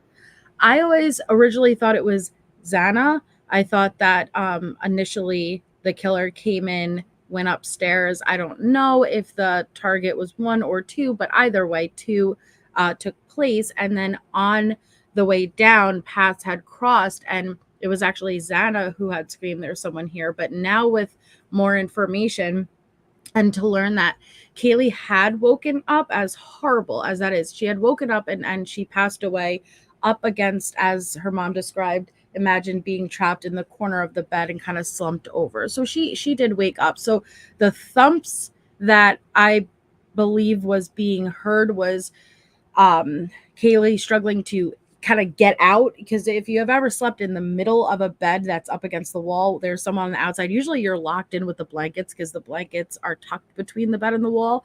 And if there was a threat coming from the side of Maddie, you would have kind of like woken up in a fizzy or whatever, and the sound of the thumps against the wall while her legs and arms were like hitting to get out of that situation would have been occurring. Murphy would have been barking. But now, even though I'm still not convinced it wasn't Xana, but now I could understand her possibly saying there's someone here, because if there was a portion of time she was awake and aware of something happening, she may have screamed that out. But how clearly... So you believe they slept in the same bed that night? Oh, I do. I've always felt that way. I don't. Always felt that way. So how? Okay, now you're gonna send me down, because I don't either. Information. The furniture was still in Kaylee's room. That's why Christy makes a comment about how they didn't even look through her trash. But how would Kaylee end up in that back corner of the bed? She heard. Okay, when in the very beginning of this, we heard basically that Kaylee was thrown on top of Maddie, and that her wounds didn't match Maddie's because they were way more aggressive. So this is how I've always seen this play out since the very beginning, regardless of before anything. Hold on one second. Take your time, because Shay, I know you always lean more towards them sleeping separately too from the beginning. The dog, yep, and then because of the pictures that they were getting the first couple of days during the investigation, it showed her bed her bedding turned over on her bed, like she got out or got in. Yeah. Here, So that's why another reason why I think that Dylan really did hear Kaylee and the dog, because whenever you if you live in like an apartment where you hear noises above your head, if it's coming from like the room above you, like the person's room above you, or if it's like a room over, like you can tell from like the way that the noise is far away and where the sound's coming from, basically like what room it's coming from. So I think that Dylan would know from living in that house with them for however long. I know that Kaylee had just moved there like over the summer, which is still just like insane to me, the timings of both her and Brian moving at the same time. That's probably nothing, but it's always been just like weird to me anyway. So she would know the sound of like dog paws on the ground, because their nails make noise on the ground and they move a certain way, and it would be coming from a certain area above her. So I think that she would know if it was really Kaylee and the dog. That's why I think that she was asleep in her room. She had Murphy in her room with her. When she heard something she heard, maybe her saying someone's here is because she heard a commotion coming from Maddie's room. Because I think if anything, Maddie really was like the first target. If whoever did all this started upstairs, it was her first, because there's no like extra information about her wounds or anything different. It's always been she's in the bed and this is just what it is. It's everybody else that's different with a different story, more details.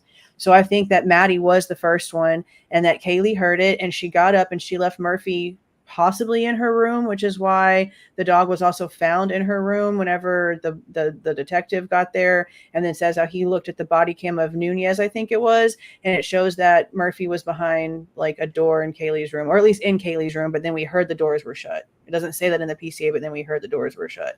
But I think she went in the room and saw what was going on, and he violently attacked her. They fought, and he did end up like throwing her up against the bed, up on top of Maddie. Yes, I know. In the corner. No, I totally disagree. Yeah. I totally respect your opinion, but I totally disagree because they were okay.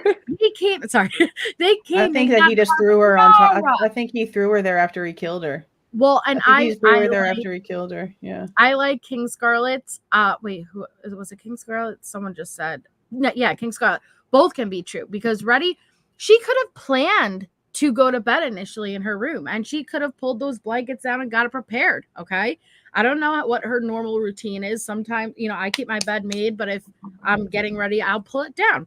But they went into Maddie's room. They were doing the calls together to Jack. They were eating together. They were drinking. But that was an hour before that. They were eating in the car. They were sharing a dish in the car, which is like before. Was it 1:59 they got home? Mm-hmm. And then the calls to Jack were at like 2:40 something. So they got attacked a whole hour later. That's a whole hour later for them to have finished everything and went to bed. That's not a long time, because an hour and they were still together. I do not think Kaylee got up and went back to her room. I think she likely fell asleep. They were drinking. You saw them at the truck footage. And I know, but I still don't think they fell asleep in the same bed. I think they did, but I'm surprised with how many people agree. People agree that they think, put a 1 in the chat if you think they slept in separate room. No, because I'm really interested, because Shay said this from the beginning too, but I've never been able to wrap my head around it. So I think she heard it. If you think that they slept separately, or 2 in the chat if you think they went to bed in the same room the entire time. See, and that's why I did a video about why nobody called 911, because if we know damn well that Xana and Ethan were awake because a freaking DoorDash was showing up at approximately 4 a.m., then how did they not hear what the hell was going on upstairs to call 911 then? Unless it just happened so quickly, but that still doesn't make sense for it being one person, because Ethan was also a big dude, and there's just no way that after like attacking 2 people, maybe Maddie wasn't much of a fight, but damn sure Kaylee sure was from everything we're hearing, and then have to go and deal with Ethan and Xana because the DoorDash was, maybe just a surprise and happened to be going on at the exact same time, but there's no trail in between crime scenes on the stairs. Like it's literally like an Alien story. It doesn't even make sense. Do you think that when Kaylee walked out of her room because she heard something going on? Is that correct? With Maddie, yeah. Okay. Do you think she shut the door behind her? And left Murphy in the room. Yeah, which is why I think she was able to put up the fight. Just like we knew Xana was awake. No, I disagree, but I respect your guys' opinions. I totally disagree.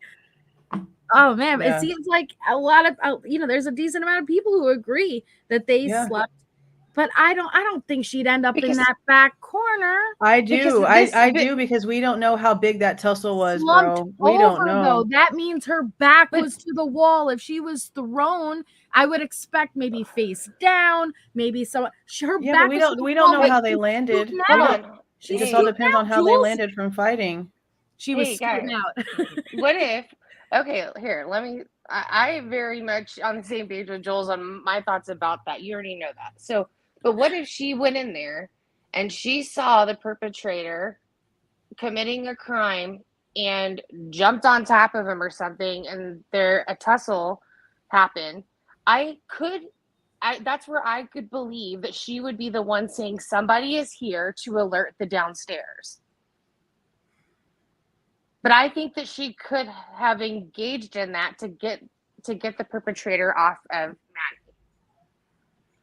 Yeah, because I think that whoever it was surprised whenever somebody walked in and then like violently attacked her, because he was getting violently attacked, or they were getting violently attacked too, because surprise attack, somebody walked in the door because they heard the attack happening to Maddie.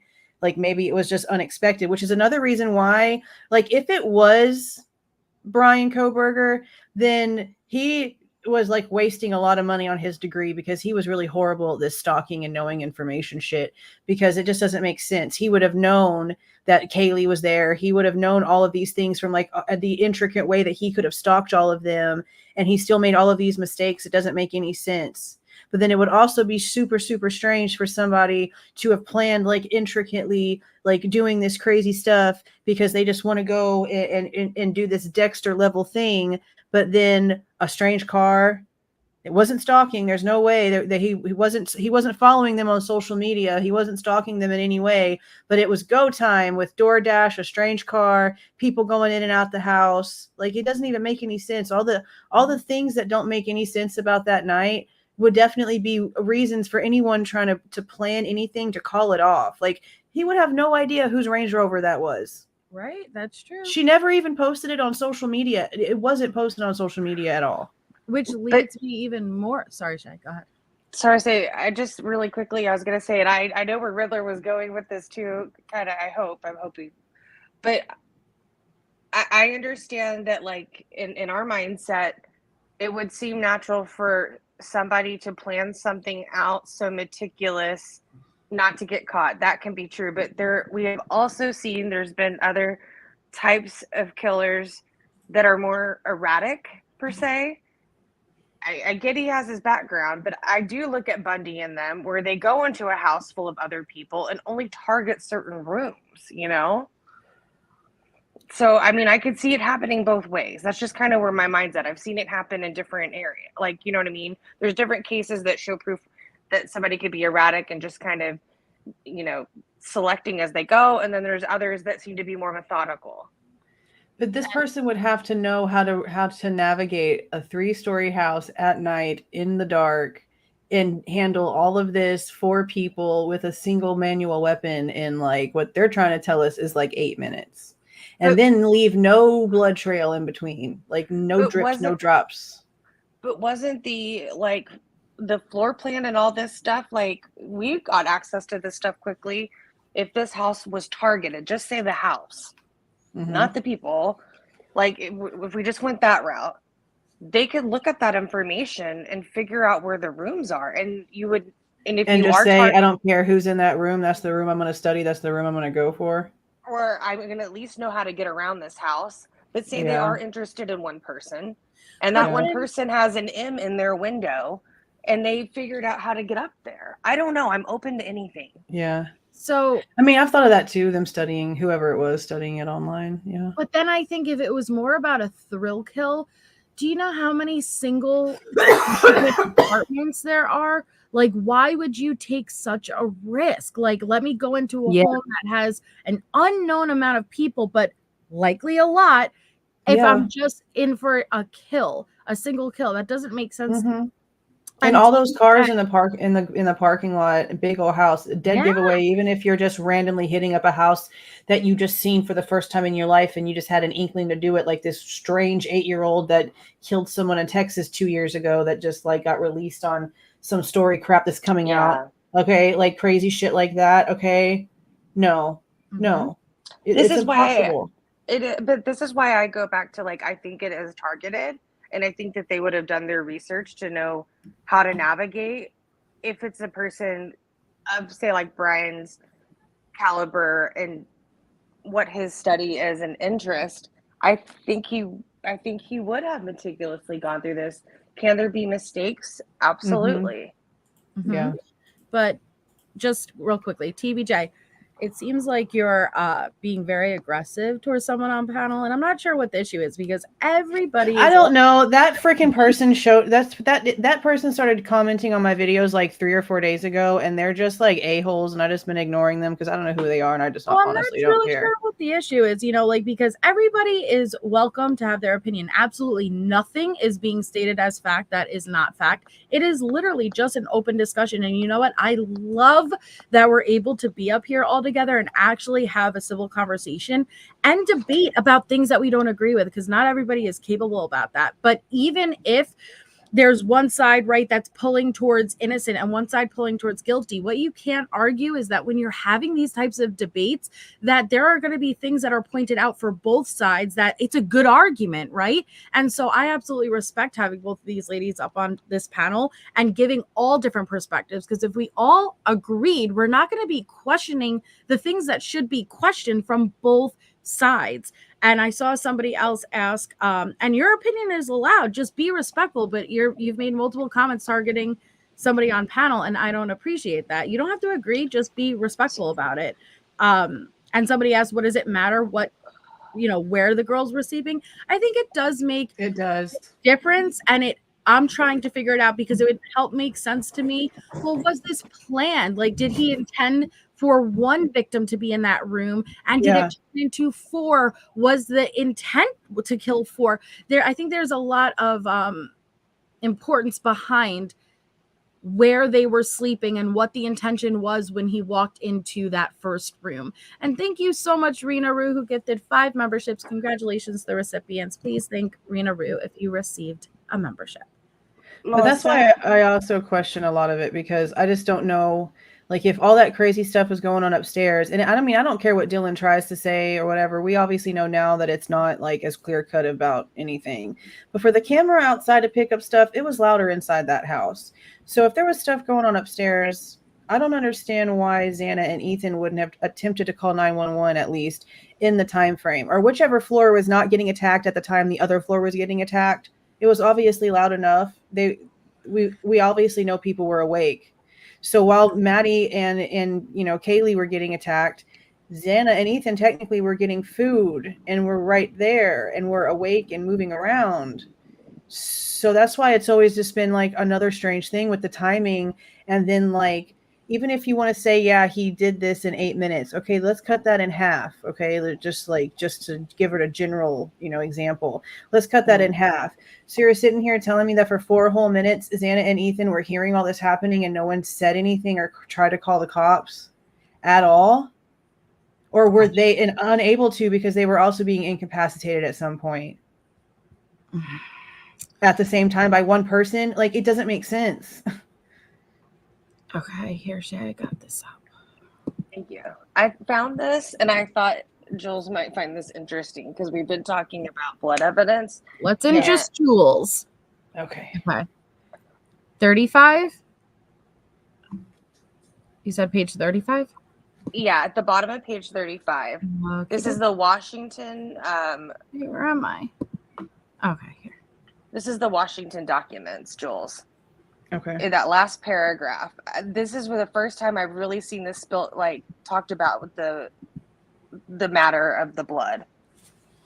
So it says the King Road residence contains a significant amount of blood from the victims, including spatter and cast-off, blood-stained patterns resulting from blood drops released from an object due to its motion, which, based on my training, makes it likely that this evidence was transferred to Kohberger's person, clothing, and/or shoes.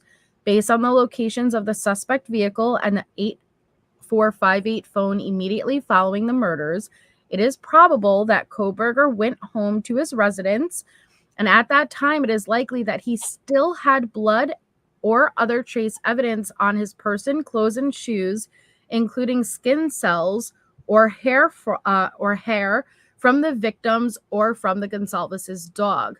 It is likely that some trace evidence was transferred to areas in his apartment through contact with the items worn during the attack.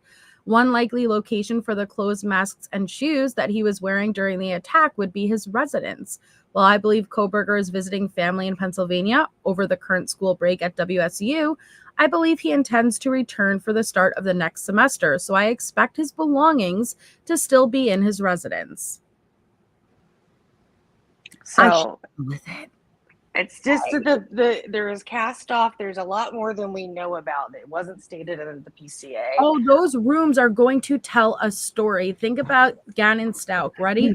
It was insane, actually, how they were able to determine the events. And Gannon, sadly, was blunt force trauma, stabbed and shot. Yet they were able, just from the blood spatter, able to determine how many, oh God, I always forget the word, how many, they called it something specific, like, but each, like a stab or a hit or a shot. Contact wounds, like, yeah, they referred it. Impact. How many impacts occurred when he was on the floor versus when he was standing. Like, the blood spatter tells a very specific story, and those rooms are going to be telling a very specific story. Right. The rooms are, yes, the rooms are going to tell a very specific story. But the problem is that there's no trail between those rooms. And if we're to believe that the roommates just simply called Hunter Johnson over because for some reason they couldn't get Xana's door open instead of calling the cops, then we also have to believe that there was no blood outside of the bedroom door because Hunter didn't know what the hell was going on until he opened the door. They didn't call for 911 until the door got open and Hunter Johnson saw what was going on, meaning there was no blood outside the rooms just from those stories. How's that possible? But you know what, this actually right, that's the stories that the families are getting. That's the stories that we're being told from, what the consalvuses are being told from the people that apparently saw the bodies and called the cops. So the only reason why I wanted to bring this up, because Jules, I know you know that there's more stuff within the rooms. Oh no, there's a crap ton. This is like 5%. Right. And I think there's just a lot of people that would only just hone into just those words that were on the PCA, and they'd be like, see, there's no blood anywhere. I'm like, what do you mean? You're like, I don't know. I go based off a lot of other stuff. Yeah. Yeah. And I know you do, but I just think it's also good for the audience. Like, I mean, this is the warrants to search in Washington that came out. But you know what? You actually answered a big question, bro. Like, I don't even know if you realize the big question that you answered pointing this paragraph out. Can you go off to the next page? Can you go to the top of the next page? But so there's been a huge debate here on if Brian Kohberger was actually fired or not. And you just answered that question, because a lot of people, like, they're trying to act as if he was fired for bad behavior and all these crazy things before. And that's why he's like, it was like a buildup for his issues or whatever. But this basically just answered that question. And what where do you want me to go? Read the top of the next page. The top of the next page. Okay. Yeah, Melissa, like you already read it. At the top right, there is a little hit that, and there you go. It'll make it bigger. Thank you. You're welcome. So it says right here that while I believe Kohberger is visiting family in Pennsylvania over the current school break at WSU, I believe he intends to return for the start of the next semester. Therefore, he was not fired prior to his arrest, the way that everybody has been trying to say that he was getting in trouble for his professor fights and all this other crazy shit and all these other. There's been a bunch of stuff going on about, you know, he was getting in trouble and was all these reports with these disciplinary things. Well, they would have done all that research and found out all this crap. There's a reason why he was given an admonishment letter, why he couldn't trespass. He wasn't fired. That's all been a bunch of crazy shit. This literally proves that right here, that he was intending to go back. Yes. And thank you so much, Riddler. Riddler says, I truly appreciate the format of this channel and the opinions of Melissa, Shay, and Julez. They work hard to bring us the information. Thank you, Riddler. And just to be clear, no, there is no confirmation that there is no blood between the rooms. Sorry if there's that's just how I am taking now stuff that I've heard. Correct. Yeah. As of now, we have not heard about any of the blood between the rooms, and we're going, at least me, I'm forming my opinion with a struggle of, okay, it depends on which theory I'm kind of leaning with, whether or not, again, Dylan stayed in her room or she ever made an attempt to go out of her room. And if she did make an attempt to go out of her room, how wouldn't she immediately know something was wrong if there was indeed blood? But again, we have no confirmation one way or the other yet.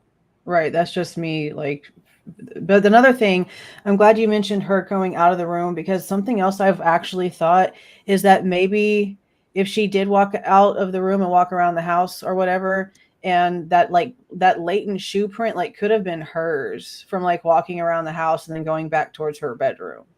Because it was a van, and we know like pretty much everybody that lived in that house had vans, including her. So it could have easily just been like her own. Neat Noodle says, oops, sorry. But that doesn't mean he wasn't fired. He could have been fired from his job and still returning for classes, right?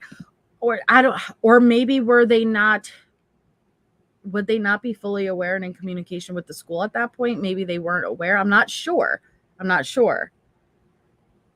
Well, like they basically were getting warrants for his WSU campus, like off-campus apartment and his office at the exact same time they were doing all this stuff. So yeah, they'd have to know. And the key words, though, in that paragraph that we read is this is from Blaker. I believe Blaker wrote this one. This just says, he says, I believe he intends to return to school, and his stuff would be, what is it? So I expect his belongings. So that's his assumption at that point. Yeah, true. Yeah. They were writing it out for. Yeah. But wouldn't that mean that he's like, he has a reason to believe that? Meaning like, yeah, he knows that like his stuff's going to be there because he's still on the roster or whatever. Yeah. Yeah, I think it's a reasonable belief. I think it leaves a little bit of a door open of maybe. It leaves a little bit of a door open. I think we all agree on that. Yeah, it does.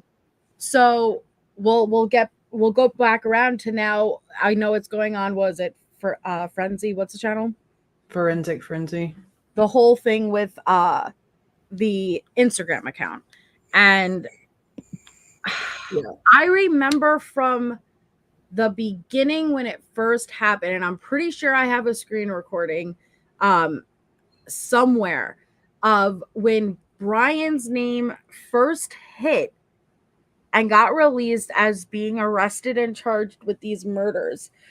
There was no Instagram account up with that was a Brian Koberger's that was following these victims. Yet within minutes, okay, an account goes up and it's following the victims. And I watched so many people run with that. And I remember I would go live and I'm like, no, like don't, like these accounts, you cannot go off these accounts.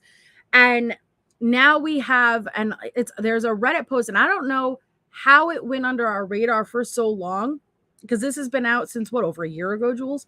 Bro, yeah. Like I'm shocked. I'm shooketh. Okay. So this report, hold on, I have too many tabs open. Hold on. Let me exit out of these. Okay. There's a Reddit post.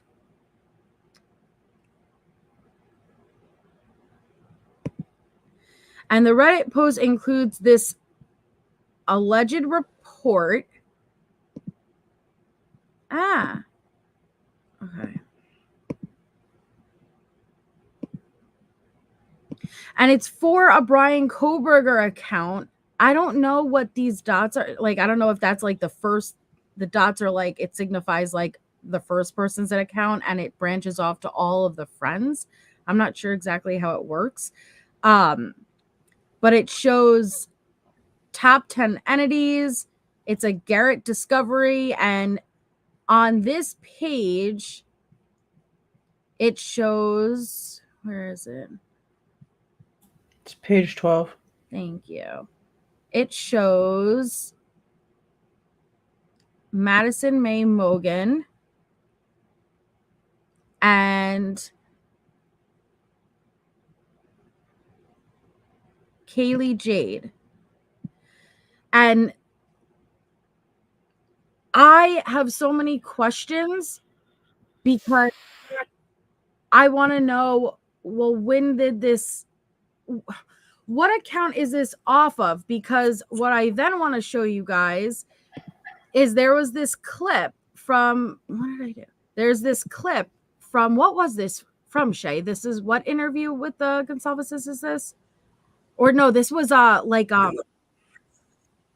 One So of the one I took was the 48 hours one where they show the social media yes. clip. But So- I don't want you to get struck. So if you could just not play it and just show the. Okay.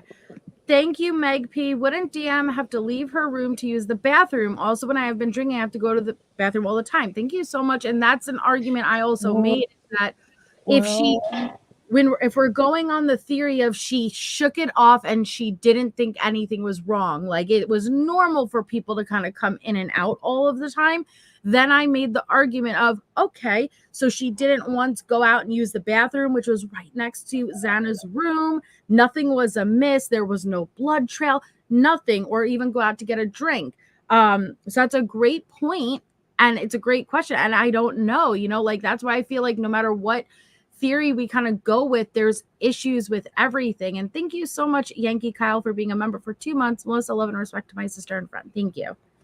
We also don't know if she was drinking. That's another like weird thing besides like Xana and Ethan's timeline being so secretive, is that we don't know Dylan's timeline. We don't. We don't know damn crap about Dylan's timeline. And Jules, like, this is just hearsay, but like I went back and I was like listening to the stuff that Kelly had shared. Mm-hmm. And I went way back, like listen to every episode, because like I'm very interested, even though it's hearsay. I wanted to just kind of understand. And her Sigma Chi boys, they state specifically that it like Bethany was at that party, but it did not sound like Dylan was with them. It didn't. I mean, they don't make it sound as if they were together. I don't think they were. I've never heard they were, that they were out doing things separately that night. Yeah, that's what I think too. And they've never told us anything about what Dylan was doing. So, I mean, do we even know if she was actually out that night, or did she just stay home all night? Because we don't really know. We have no idea. That's a good point. Because all they said at the press conferences, which again, we could argue, well, yeah, Cricket Moon, and I apologize, and thank you so much for subscribing, but I only have the subscribers only on the subscribers only mode on that high, because this topic usually brings out a lot of trolls, so I want to keep it under control. But welcome. That's a great point, because in the press conferences they just said Dylan and Bethany were home by 12 a.m. 1:45. Oh, I'm sorry. Yeah, once time passes, I forget specifics. Who's to say Dylan wasn't ever home? Like, they're just establishing both were home by this time. Yeah. There's just, I mean, there's not a lot of details at all. No info. In this clip, and I could play the first couple of seconds, at least you could get the context.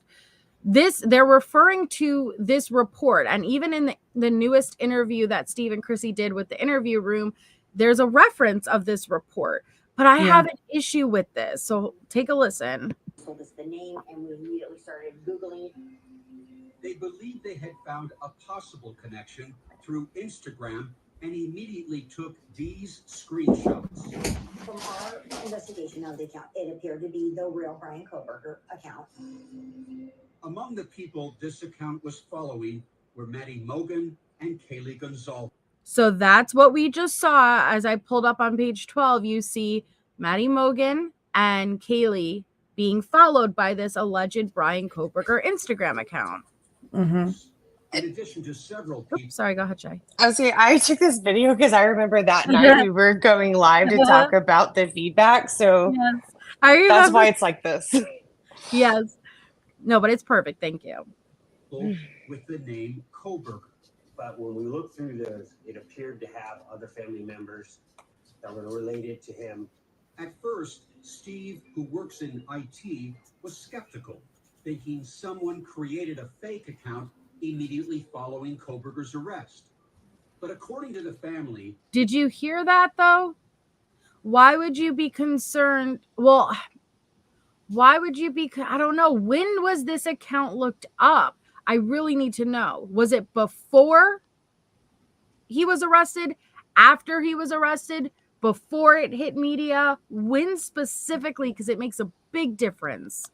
And that's the problem with this stuff, is that we've never been given any dates. on any of it. And even the Gonsalves' story itself has changed, because I know that like I can't find this anywhere, and I've mentioned it on my channel, and I have no problem saying it again because I believe what my memory is telling me of watching Steve on a freaking interview where he's sitting in a chair saying that they had his name before the arrest. Yeah, I remember that and too. It's the only and I can't find it any freaking where, because I've tried to, and I should have freaking screen recorded it, but I wasn't on the screen recording game as much as I am now with these damn interview clips, because I realize how much they delete stuff. Like, it's ridiculous. I have it somewhere, man. Because I played everything, like everything in real time when this case came out. And I remember exactly what you're referring to. And they said, see, I remember them saying hours before they knew.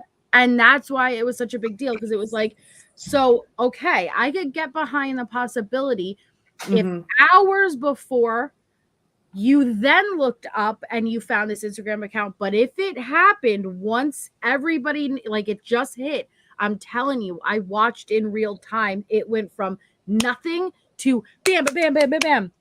So many accounts following the victims, leaving comments, and people were running with it.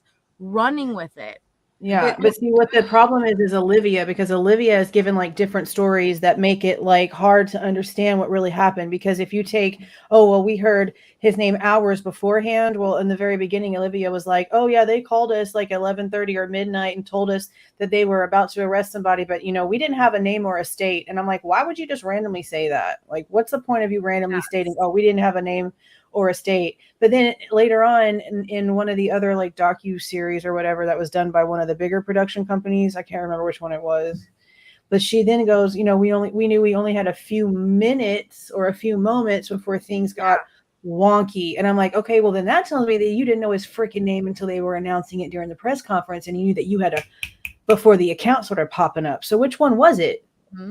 Because that matters. It does. And Aaron, none of them can verify it. None of them are verifying it. So what screenshots are they telling like CBS and 48 Hours and all these companies that are doing these documentaries and talking about it? Because they even put it on the screen like, we cannot validate this information. Yeah. Well, then what do they have? Can I answer somebody in chat? Yeah, sure. They said no Instagram warrants. I also even heard it on the forensics video you had shared on your community post. And I'm wondering, were they not aware that Instagram falls under Meta, which is Facebook? So I think people are looking for Instagram as a warrant, but it's actually under Meta. Yes. And Aaron says, I got screenshots of all of that Instagram account of the real Brian 4 hours after his arrest. I have screenshots. He was following. It was his because all his family followed him back. I sleuthed but never shared publicly. Well, if you're willing to share some of those screenshots, I would love to see it. Because again, I remember.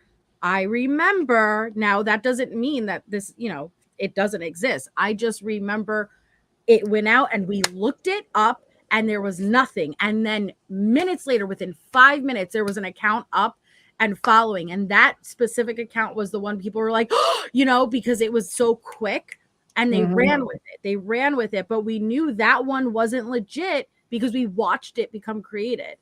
Yeah.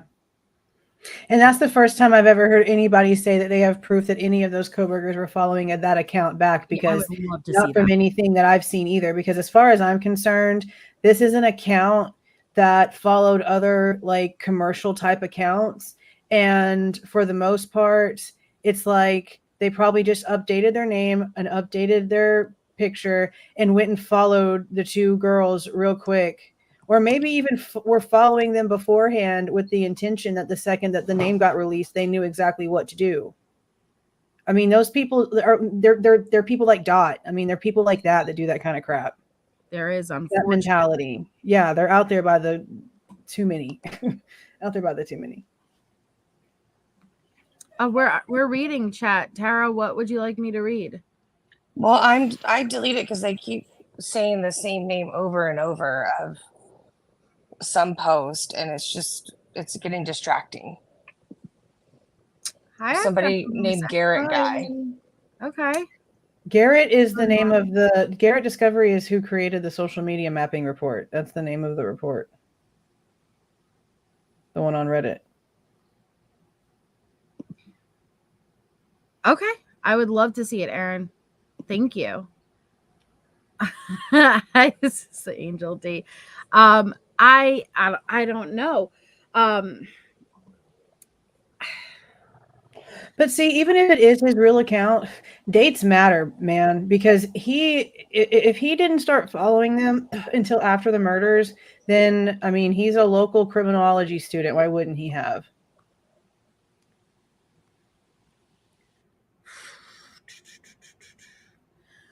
And okay, if he was following the victims, what date? Because everyone started following after the murders.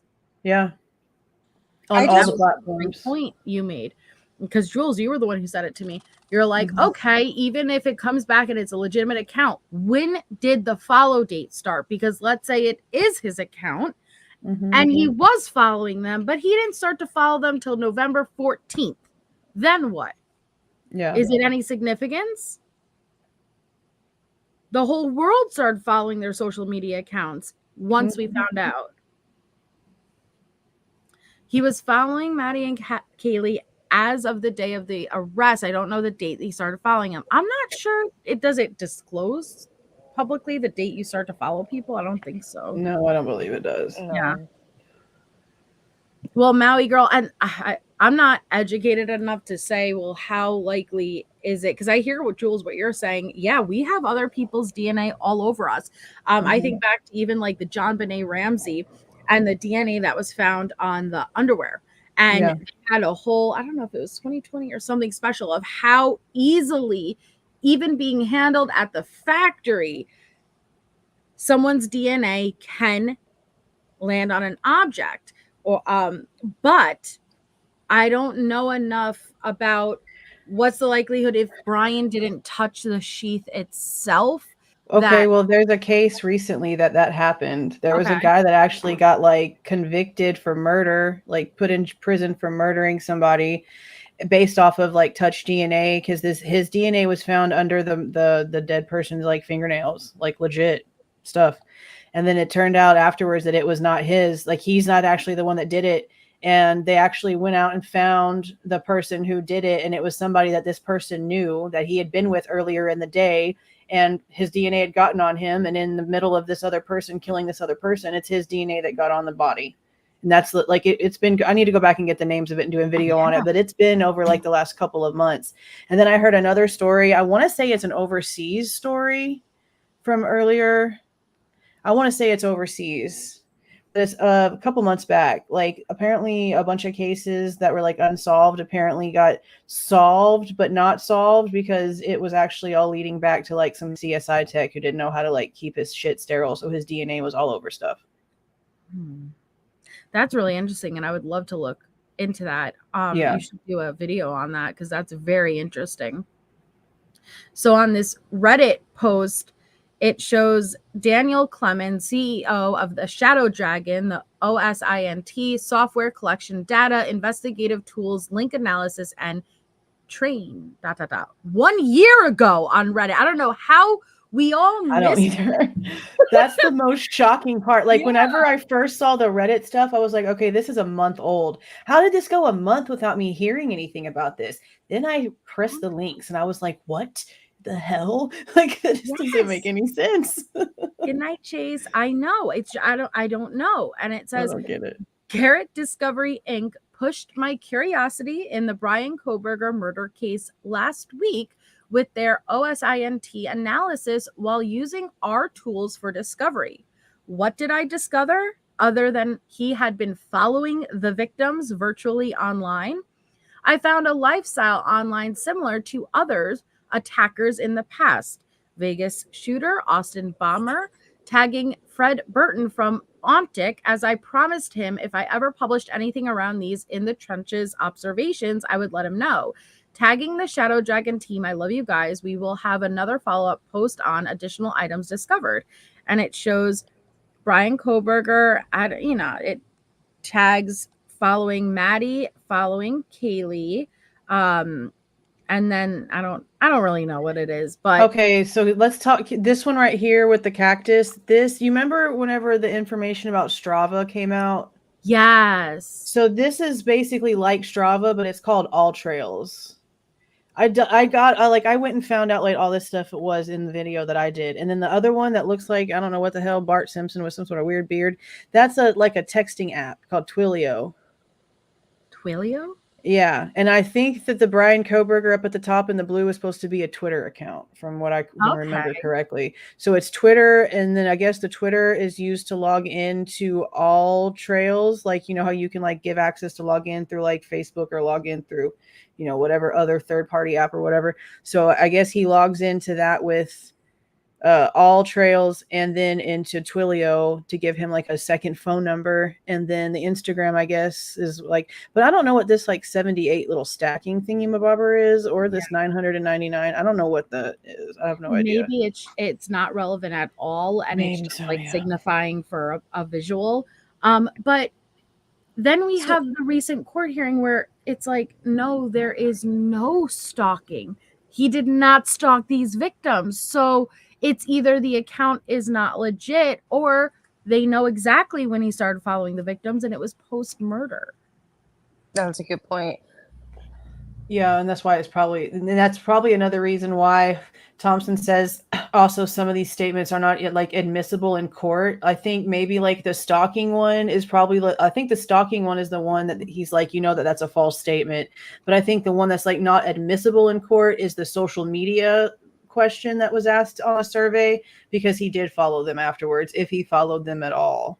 Because like I said, like on that report, like it has like 2 different email addresses. And I know like he's at one school now. I don't know how much he would use his old school's email, but you also can't use the same email to log in to the same thing. Like it's one or the other. So which email address is the one actually like following the girls? Is it the current WSU one that he's using these other apps on, like his Twitter and his All Trails and his Twilio, or is it another account? Because it's not clear. That report's not clear, and there's no dates or like any other stuff on it. It's just like a list. It almost looks like one of those what is it, those information things where you have to like wait forever and it pops you up all this bullshit on it. It's like those find information things. That's what it looks like. It doesn't even look like anything that like a verified team that ran some sort of expensive software would find. There's like nothing special on it. Well, and Harlan says, I need to go back and re-listen to that. Are you sure he wasn't just saying we haven't said that he was stalking them? Do you remember, Jules, what this specific? Because you react in real time when you watch. He said it. He said to Dr. Edelman whenever Dr. Edelman was on the stand, that is a false statement. You know that that's not true. You know that that's a false statement. That he was stalking them. Mm-hmm. He never said anything about, we never said that. He just said, you know, that's a false statement. Okay. Didn't you do like a short video just with that like little response, Jules? I think it's like I don't think it's a clip by itself, but it's together in a video somewhere. Yeah. Like I think I have the whole, maybe did I have the whole thing? I don't remember. There's been so many videos on this. And Jules she'll go through and she'll watch these in real time. Like, well, not in real time. I watch them like 3 times. I watch them live while I'm working, but I can't get all the details. I have to like listen to it in the background, and then I'll go back in and like screen record the entire thing and really like pay attention so I don't miss every detail. And then of course I hear it again as I'm editing it. So I listen to it like 3 or 4 times. Harlan says, how would Dr. Edelman know whether Brian was stalking or not? He'd only know what was said publicly. Yeah, and that's a question I had, because the way that Thompson like directs that at Edelman, he's like, you know, that's a false statement, and then Edelman's like, I do, or I like, how did I know that? And at first I was like, why is he saying like he did, as if like he has confirmation that he did, but in reality, it was more like he was just kind of like shocked, like I did, like why are you acting like I would know that? But Thompson is like heated. Like I think Thompson was just like too emotional, and he really like he let his emotions out during that entire thing. It was a lot. Well, okay, so the only thing I can say is like, you know, if it's false, what if he's meeting because we had law enforcement come out and say Kaylee wasn't getting stalked? Maybe that's what he's going off of. I don't know. But then the other thing is, I do think that Thompson was so charged because he was in that video being played. And hey, I get where they're coming from in that, but you could tell that like hit a nerve on Santa's back. Yeah, he was not happy. He was not happy about it at all. So, with what we know right now, are you guys, because again, I'm a big advocate of you shouldn't be 100% guilty or innocent ever before trial comes, so which way are you leaning right now? Like, are you leaning more towards, I think Brian's innocent, or are you leaning more towards, I think he's likely the person who committed these murders? Has your opinions changed? Either I mean, I've been pretty. I mean, I was really like ready to like burn him when he was first arrested. I was excited. I was like, oh my God, I can't believe they have this guy so quick. This is crazy. There was like nothing. It's none of these people that we thought, who is this guy? Oh my God, they did such great work. But then all the information started coming out, and it's just like question after question after question. And at this point, no, I think that Brian probably at this point knows. See, for me to say that he knows what happened, it would mean that he either knows what happened now at this point, or he has some sort of idea about what happened beforehand. I don't think that he is sitting where he is on accident.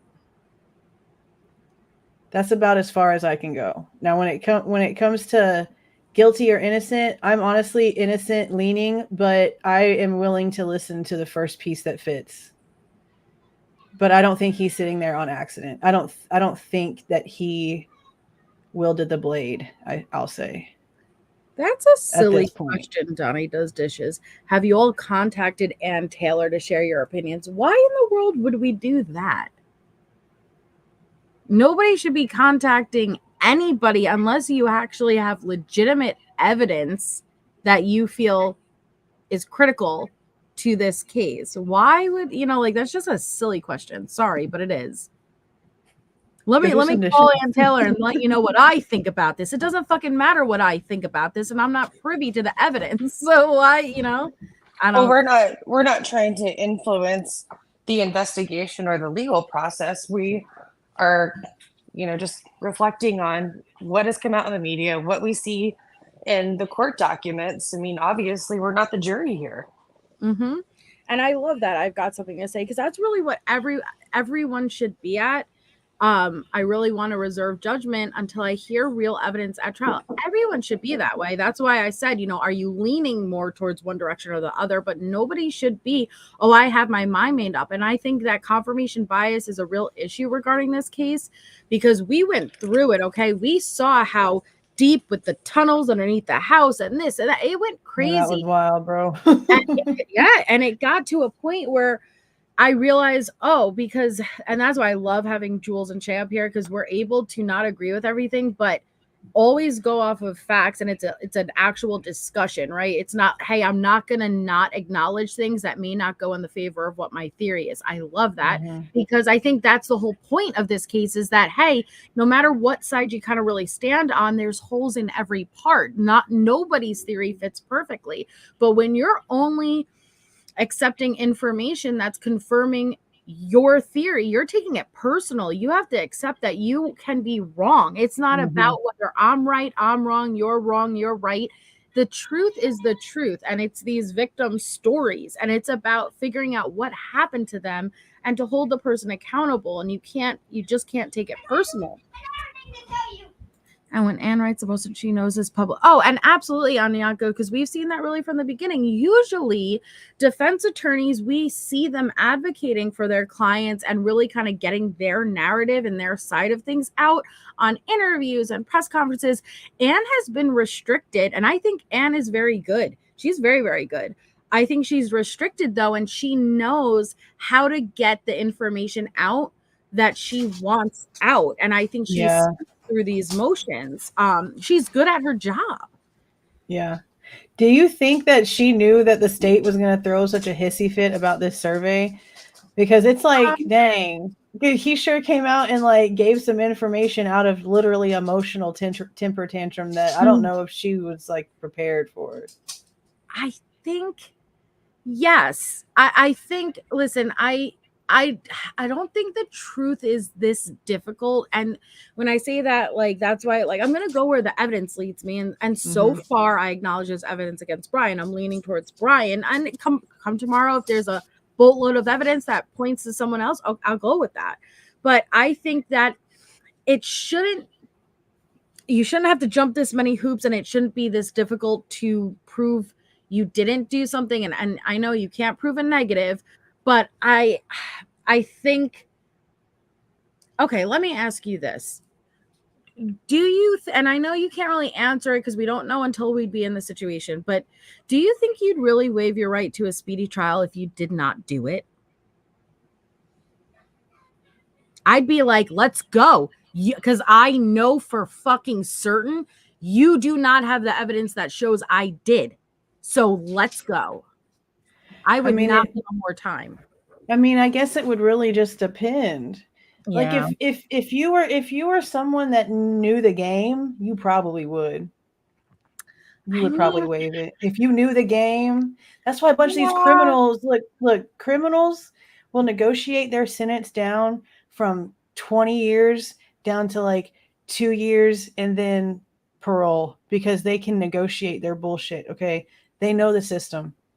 If you know the system, you're going to take every advantage to every little thing. And if you know that in longer time, you can put a story together that makes sense, damn right, you're going to waive your speedy trial. Damn straight, you're going to do it. But if you also wouldn't maybe not choose to, if you know for a fact that you could prove yo shit, but if you could prove it, then you wouldn't be sitting there. If your alibi could be proven, you wouldn't be in cuffs in the first place, right? For the most part. I mean, that's how you would want it to work. Okay, so I'm just gonna throw this out there that this is just thought process. Give it to us. Because Brian is obviously, the one that's been charged for this. What if he does waive the right because he has studied and is familiar with the lack of having a really strong science against some of the stuff that he's interested in the cloud, the cloud forensics. And I know that we have seen in cases where it can deliver, but what if he just thinks that he's good enough that he could erase it and that he could explain everything away? And so, I mean, that's possible. I don't know. I've thought about that. I've thought about the theory that this is like a long game of his. I have. Yeah. And you said that before. I've heard you say that, Jules. I just want the truth, and I'm hoping that whatever evidence is provided, that there's no question about it. I am curious what the survey is gonna come back with, and where they may move the venue of the trial to, though. Oh, there ain't gonna be a May. It's gonna move. Oh yeah. Yeah, but I wonder where. Are they gonna go to Boise or? Oh, I don't know. She said she was looking. I can't remember off the top of my head, but it was like some Southwest county. I don't remember. There was like 2 other places that they were looking at. But I mean, honestly, if right there in Latah County, what was the number? Like only like 3 to 4% of people had not heard of it. That's like 12 to 16 people out of 400 that had not any idea. How many of those people were lying just to get up having to deal with talking to a stranger on the phone? That's a good point. I like this question, though. Why do you guys think Brian refused to plead not guilty? Why? Because he's smart. Because he's smart. See, I think Brian, do not say, like Anne advised him, do not say a word. I do not want the words, I am not guilty, to come out of your mouth. I want you to stand silent, to leave that door of a potential defense open to where if it's not going in the direction that they want it to go into, that they could get kind of through a loophole of, well, he never said this, but this is what happened, which, yeah, you might be guilty, but there's something you don't know. Does that make sense? Yeah, I mean, it's a... No, Melissa, it doesn't. Well, I feel like they're keeping a theme here. They're keeping a standing silent theme in this entire situation, because just like with the evidence, Ann Taylor, like I said, has said this entire time, they're going to prove his innocence based off of the discovery from the prosecution. And with this standing silent situation, they're kind of keeping that whole, we're just not going to talk and just let you basically like, you're going to eat your own words. So to me, it's just like a theme. Like they're just not going to talk unless they absolutely have no choice. Mm-hmm. Yeah. What were you going to say, Shy? Oh, I sent you an article, but you don't have to pull it up. And it was just kind of giving some commentary that, like, it just said it's an unconventional legal strategy, also known as standing mute, relies on an Idaho criminal rule, which requires a judge to then enter a not guilty plea on the defendant's behalf, effectively allowing him to avoid verbally committing to being guilty or not guilty. So it's a legal strategy. Yeah. Yeah. It's a very tactical move.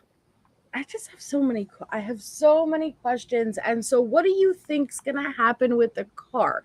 Do you think come trial, they're really going to produce a bunch of grainy snapshots of an Elantra, but never have anything? Nothing? No license plate, no still shot of him like kind of merging in the window, nothing? I mean, if it's something that has to be pieced together, then I don't see how it can be admissible in evidence.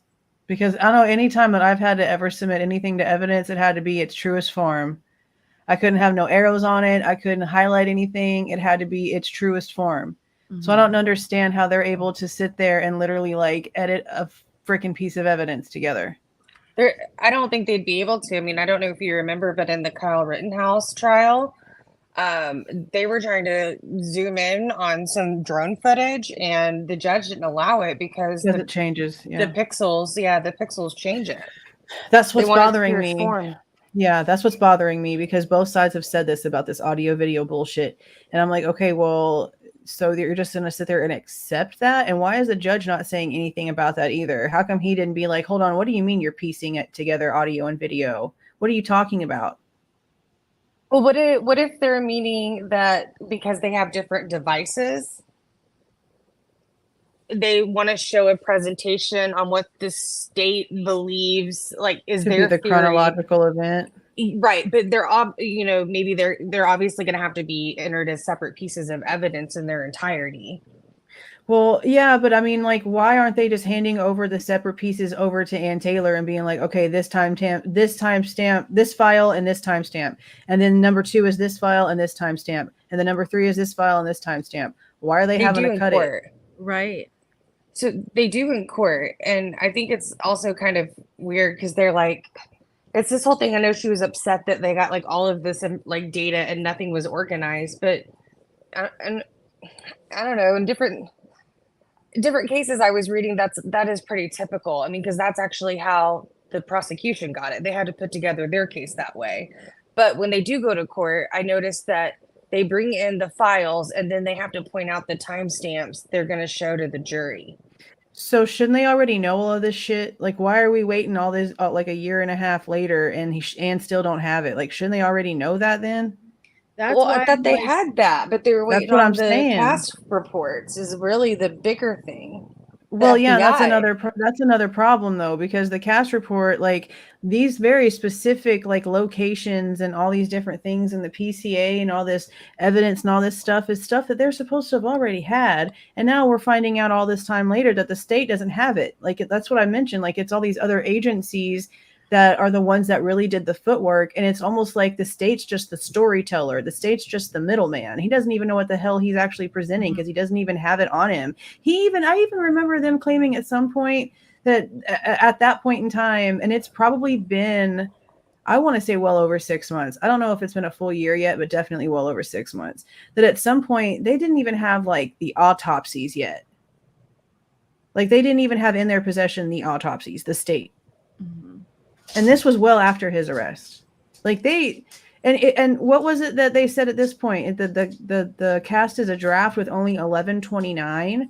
Well, 11/29 is also a date that's in the PCA that's kind of strange. So there's a lot of like things that they really need to like make some sense of because it's just not making sense. What do you mean you have one date of a cast report? The rest of it is still a draft. It's almost May. Yeah. Well, and Bree Hubs, I actually disagree respectfully. I disagree with your comment here. She says Ann Taylor believes in his innocence due to the lack of evidence presented this far. She stated she can't figure out how prosecutors came to her defendant. I disagree. And I used to get into a lot of back and forth with people at the beginning of this case because they're like, why would Ann knows he's innocent? You know, like, why would she do? She's going to put her reputation on the line? No, that's her job. She is a defense attorney. Most defense attorneys do not ask their client whether they are innocent or guilty for moral purposes. They know because they have evidence. They have access to all of the evidence. But it's her job. She has taken an oath to do the best at defending her client. And it's not about whether she thinks he's innocent or guilty. And even Letitia Stouck's lawyer came out in an article. He knew damn well she was guilty. He said that he is very satisfied with the jury's decision, that his home, his wife, his kids, death threats, okay? People were hating on him, but he took an oath, and it was his responsibility to do the best job he can at defending his client. So I do not like the argument, and not you, Bree, like in the past, I used to get into like a bunch of back and forths that she wouldn't be doing this. She wouldn't be risking her career. She isn't risking her career. It's her job to do this. And it's not about, well, you can't lie. It's loopholes. It's word games. It's everything. Hello, there's one truth and there's always two sides. One of them is playing loopholes. It's always that way. Well, I think the reason why she's probably saying that is because like she physically said that in court. Like she turned around, she put her hand on Brian's shoulder. She said that she believes that he is innocent, that she's honored to be defending him. And then the other attorney got up on the platform and said it too, that they firmly believe in his innocence. Like I understand your point. I agree, but there's a big difference between somebody doing their job and then letting certain words come out of their mouth that they probably know they shouldn't if they aren't really true. Right. And thank you, Melinda Cook. Melinda says, been waiting all week for the show. Hello, Miss Julez. Thank you, Melinda. I think she's doing an excellent job at her Hi, Melinda. job. You know, Yeah, she because is we look into, just like you said, putting hand on the show. I believe. Well, now I'm going to believe even more because you're saying you believe. She knows what she's doing. And when I say that, maybe it's true. I'm not saying it's not, but I do not look at that and let it determine my opinion any differently than what it was before I saw it. No, it's just sprinkles. Yeah, she said it, but she's supposed to. Tell me, what are the I've seen so many defense lawyers say that if the glove don't fit, you must acquit, right? Get the hell out of here. It's their job. Yeah, I have family working in criminal defense. They have a job to do. And again, when I'm saying that doesn't mean he's not innocent. I'm not saying that. I'm just saying it doesn't sway me one way or the other. But yeah, I'm interested in that DoorDash driver. I'm very interested in what's the likelihood out of all these sleuths, out of everything that was pulled up, out of all these documents, we've never once come across that name. Never once. Nothing concrete. There's been people that believe one way or another. We had certain creators come out and say that they had information about it being a female at some point, and then the same creator later came out and said he had recordings of it being a overweight male, some older overweight male that doesn't work for DoorDash or whatever anymore. There's been two different stories, but yeah, it's kind of crazy that certain things can be kept so quiet, and it's normally the quiet parts that are the important parts. Because look, this is something that just was like kind of wild to me, right?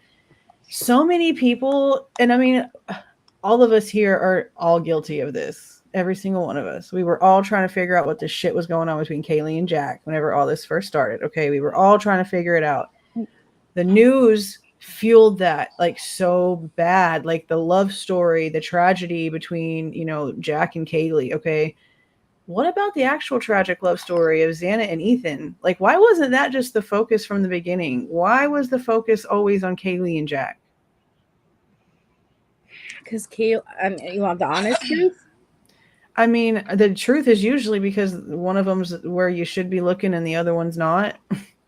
I think it's much smaller than that. Mm. I think Kaylee took the spotlight because she's the stereo. And when I say this, I'm not minimizing Kaylee, so I hope it does not come out the wrong way. I think she represents the stereotypical blonde, beautiful spotlight type of girl, and people Like sorority girl, yeah. Yes. And people, that's why Kaylee tends to, well, along with other factors, I won't, her family is the most outspoken and she's taking the spotlight. And I feel like, I feel really bad for Ethan. I feel like Ethan really fell back there because he's a guy. Yeah. And that's not fair. His life is just as equivalent as all of the rest. And we have no idea what happened that night. We do not know. And so it's just really heartbreaking. But I think there's, what you just said could be a factor too, but I think also people have put her in that front role of the spotlight. And so they focused more on everything with Kaylee. You could probably tell me the most about Kaylee than any of the other three victims, right? I mean, no, about the same. I mean, I never was. I mean, I in the beginning, I was sort of like going down that way, trying to figure it out because that's what was pushed in front of us. But no, about at this point, it's all about even. But it's not just the mainstream; it's also the police. We just talked about it. Those timelines are all quiet. Yeah. I think that we knew early on. Oh, sorry, go ahead. Nope, you're good. I'll say we knew early on that the fraternity was, cooperating with the police. My opinion is that they had like an event or party at their house. Obviously, they have a national Panhellenic that they're going to answer to, and so one, they're going to, in my opinion, ensure that they're providing whatever information that they can, but they also are being put out in the spotlight for something that, and I don't think that they asked to be a part of. I don't think that they're part of the crime, So I think that there's kind of a careful like positioning in that, and the difference in the Kaylee and Maddie piece is that you had businesses like the food truck, and then later, we get the other footage of, the Adam talk and then the corner club picture. Yeah. You're getting businesses with footage where what we know, the Sigma Chi house did not have cameras. Now, in an interview I heard of the president, they since then, I think, did get them or something of the sort, but they didn't. So like, what would you do? Just go off people's phones, their pictures, what was going on? That's a lot of evidence to go through. Yeah. That's just my opinion, Jules. I mean, I know like there's probably, people want to know more. I think we all want to know more. But I think that, in my opinion, is also the difference, too, in why certain cases get covered a certain way rather than others. When you have video tangible evidence, people tend to attract to it like a freaking, yeah, that was the problem. Yeah, I mentioned that in a video. I didn't post it today, but it's in just an update I'm doing in the Caleb Harris case because there's like no updates, but I still wanted to put something out there to keep it, spreading, he disappeared whenever Riley Strain disappeared. And because there was like video evidence of Riley Strain and it was a celebrity bar and it was fraternity and Caleb Harris was, he's also a college student and he also disappeared under crazy ass circumstances. But there was one with real evidence to look at. And then Caleb Harris literally like vanished into thin air as soon as he walked out of his apartment without a trace. So there was nothing for anybody to go on. And, it's not anybody's fault, besides the people responsible for these situations, of course.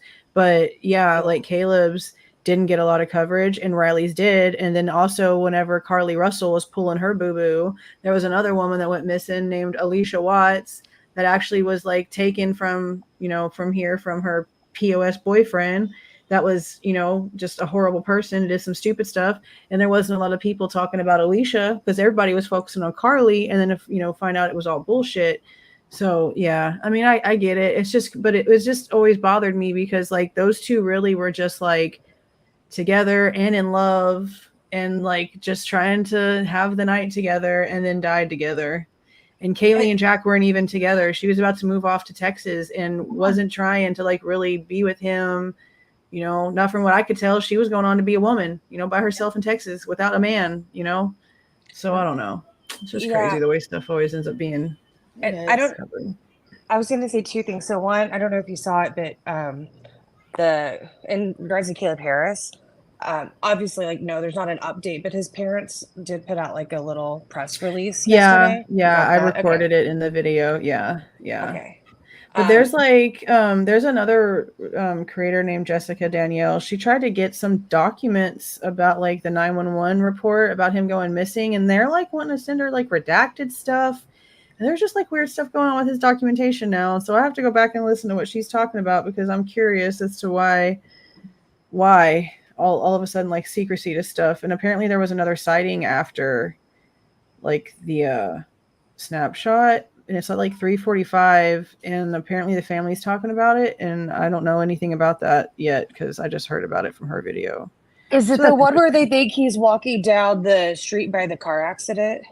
something like that. Yeah, Yeah, she I said saw it something on about a Mom car Crew. accident. Yeah, because like I guess the guy who described him said that he was walking a little white lap dog and he was wearing the same outfit with the white cap and everything. And I'm like, bro, that's a long time after Interesting. Okay, sorry to sidetrack. everything. Yeah, the whole thing's weird. What was the second thing I was going to say? Okay, so I did a little research on this even recently because somebody had asked in Melissa's comments when we were going through like our debunkable like Idaho troll series, and I also this goes to your question of like the love story. I Yeah. think there's a difference here as well where you have obviously people are going to look at scorned exes or things like that, and that took a spotlight of its Right. own. You Definitely. you have the family who is talking, Kaylee's family specifically, that talk about the relationship. But I found in an interview on one of the local stations, because you know the Chapins normally just talk to their local like journalist, Mhm. and I found the timestamp where Stacy is describing how the reason why they don't talk on Xana and Ethan's relationship is because that was something special of its own, and they want to keep it there. And I think that they had intention in that. Yeah. And I kind of respect it. Like, it's sweet in its own way. You know what I mean? Yeah, because I mean, I've always really thought that, in all honesty, no matter what the situation was, I mean, I know like there's maybe like one theory of mine that doesn't fall into this, but I mainly lean on like what happened to them was complete happenstance, and it wasn't supposed to happen, and it just happened, and it just sucks. Yeah.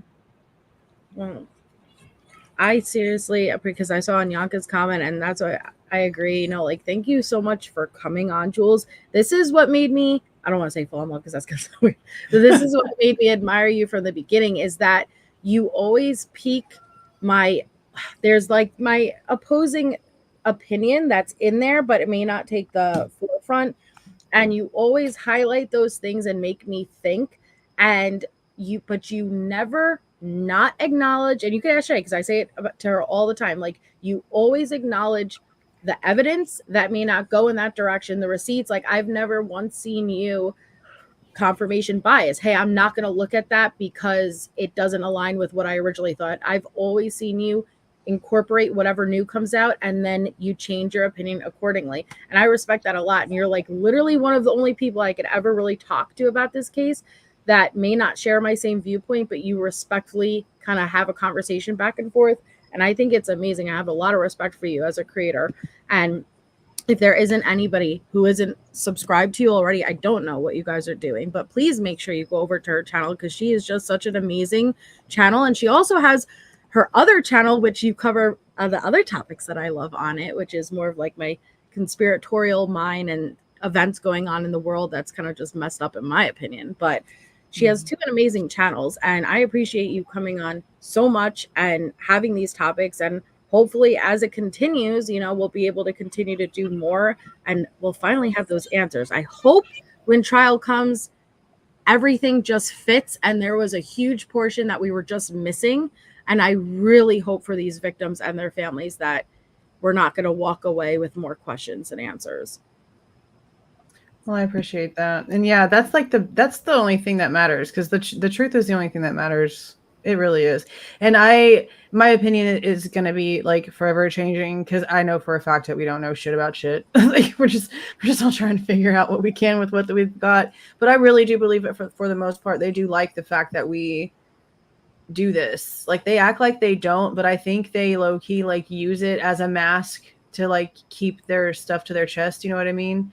I think sometimes they also come out here and they manipulate social media the way that they need it. So it's interesting to go through everything that they put out here because, I mean, this freaking thing's been out here for over a year with information that just doesn't make sense, doesn't really lead to anything being one way or the other, but it's being left out there for people that believe one way or the another to take it their own way, and it's just sitting there.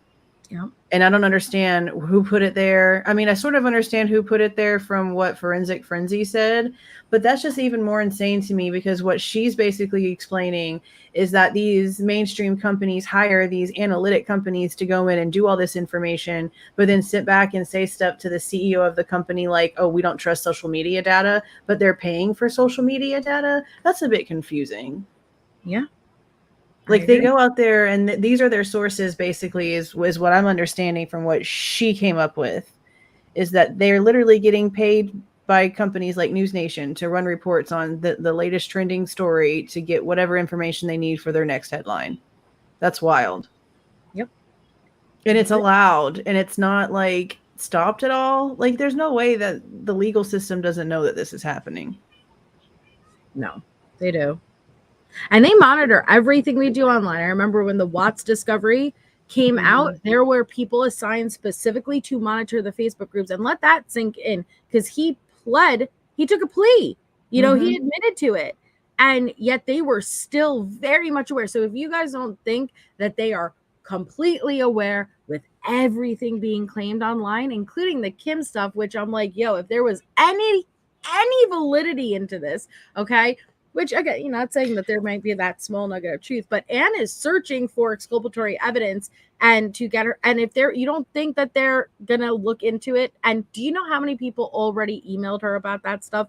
People insert it's in the presentation. Did you notice that? What? Did you notice that like there was an inkling of the whole WSU Kim theory? No. Yeah, because like in the presentation that Dr. Edelman shows, like if I have it all recorded, I'm eventually gonna put it all together and like, yeah, there it is. I'm eventually gonna put it all together and put a video up about it because I want to go through like the whole thing. He talks about like the whole process of exactly where all the information came from and everything is in this. And part of it is like social media content. And in it is a screenshot from a Facebook group and it talks about how people were told about it at like 10 o'clock in the morning. And I'm like, oh, enter Kim into the courtroom. Oh, here it is. Yes, there's a screenshot in the presentation. So now it's official record. They know. It's official record. They are fully aware. And if there was validity, 1,000,001 people reach out. They do email. I've seen proof that it's been emailed to Ann Taylor, you know, and reached out and everything. And they know. Okay. So if there's truth, we'll figure it out, right? So I guess we shall see. But they're gonna catch up to social media one day. And what's being allowed right now, it's because the legal system and the court system has not caught up to how fast social media is taking a role. But it will, and one day everybody will be held more accountable, at least to this extent of getting involved in these cases and putting out the disinformation. Now, you know what I think that they're going to end up happening, or it might already be happening, because they've been really doing a lot with AI lately and creating certain programs to do certain things, right? What I think is probably beginning to happen, just based off of the fact that we're seeing a lot more social media put into like legal documentation, like just in like some of the stuff going on in like Kylie Rodney's case, there's like screenshots and like stuff from YouTube and stuff in the legal documentation for a lot of this stuff, right? Wow. And we're seeing like the stuff with this Turtle Boy guy in the Karen Reed case. Like social media is catching up to everything, right? Well, and we already have the TikToker in this one. Oh, yeah. But what I think they're going to end up doing, or what they are probably starting to do, is running AI to catch keywords. Like it's sending out like hooks out into the internet, and it's catching everything that's being talked about under like the defendant it in the victims' names and like pulling it and then like cycling it. There's all kinds of AI. They could literally probably even figure out a program that could sort all of the postings on the internet based off of like which way they lean. Like I'm telling you, there's probably a way that they're doing that right now. Look at YouTube itself, right? Look how easily we will get demonetized if we say a certain word in a period of time. It just filters it out. It's like, ha, you're demonetized 30 seconds in. Like they have these programs that are able to do it. So I think you're onto something there, and you're completely right. And it's going to be filtered. Anything with those names, with the victim, everything. You're right. Yep. Yeah, that's how I'm like, I know for a fact they know damn well everything that we're talking about out here. Yeah. They have teams that are responsible for gathering all this data. They know what's happening. They know. Yep. They know. Exactly. Well, which is also why it's insane to me that a lot of the sketchy shit that actually does happen, like, I mean, people can agree to disagree. The crap going on in Delphi, all right? That's why it's wild to me that they know all these eyes are watching and they still do it. Yep. Do you remember how many YouTube creators were listed in the Delphi one? By chance, Jules? Is it 5? No, I don't remember, but that sounds about right. It sounds about right.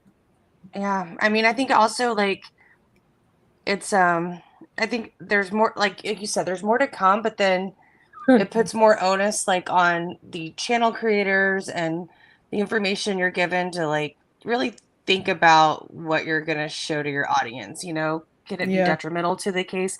And I think that another thing that gets lost too is I think sometimes with confirmation bias that people are so worried about proving their theory that they lose sight that the victims are what matter most in their justice, and so like don't do something that could impede on justice. Yeah, they lose sight of the fact that it ain't got shit to do with them is what happens. Yep.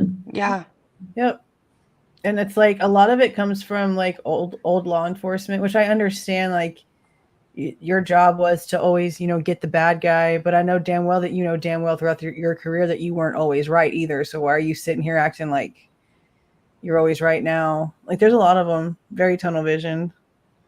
Can't ever change it.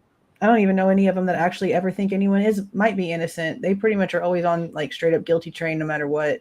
And unfortunately it's true. And I think that's a great point, Jules, because I think what a big factor is in a case like this that I get nervous about is that the crime is so brutal and there's so much emotion that kind of like what you said a little bit ago, you said when Brian was arrested, you're like, fuck yeah, right. You know, like, let's do this, because you so desperately want that justice for the victims that I think it weighs on your opinion, because if you lean towards not guilty, well, what does that mean? Does that mean who's accountable, right? And so I think that it plays a big factor, and now it's the weight of 4 victims, and I think the jury, we have to acknowledge that that's got to be a big responsibility, because not only will you be saying no, he's not guilty, you didn't prove beyond a reasonable doubt, but that means you're letting down all 4 of those families and those victims, because it's not a guarantee that the person who really is accountable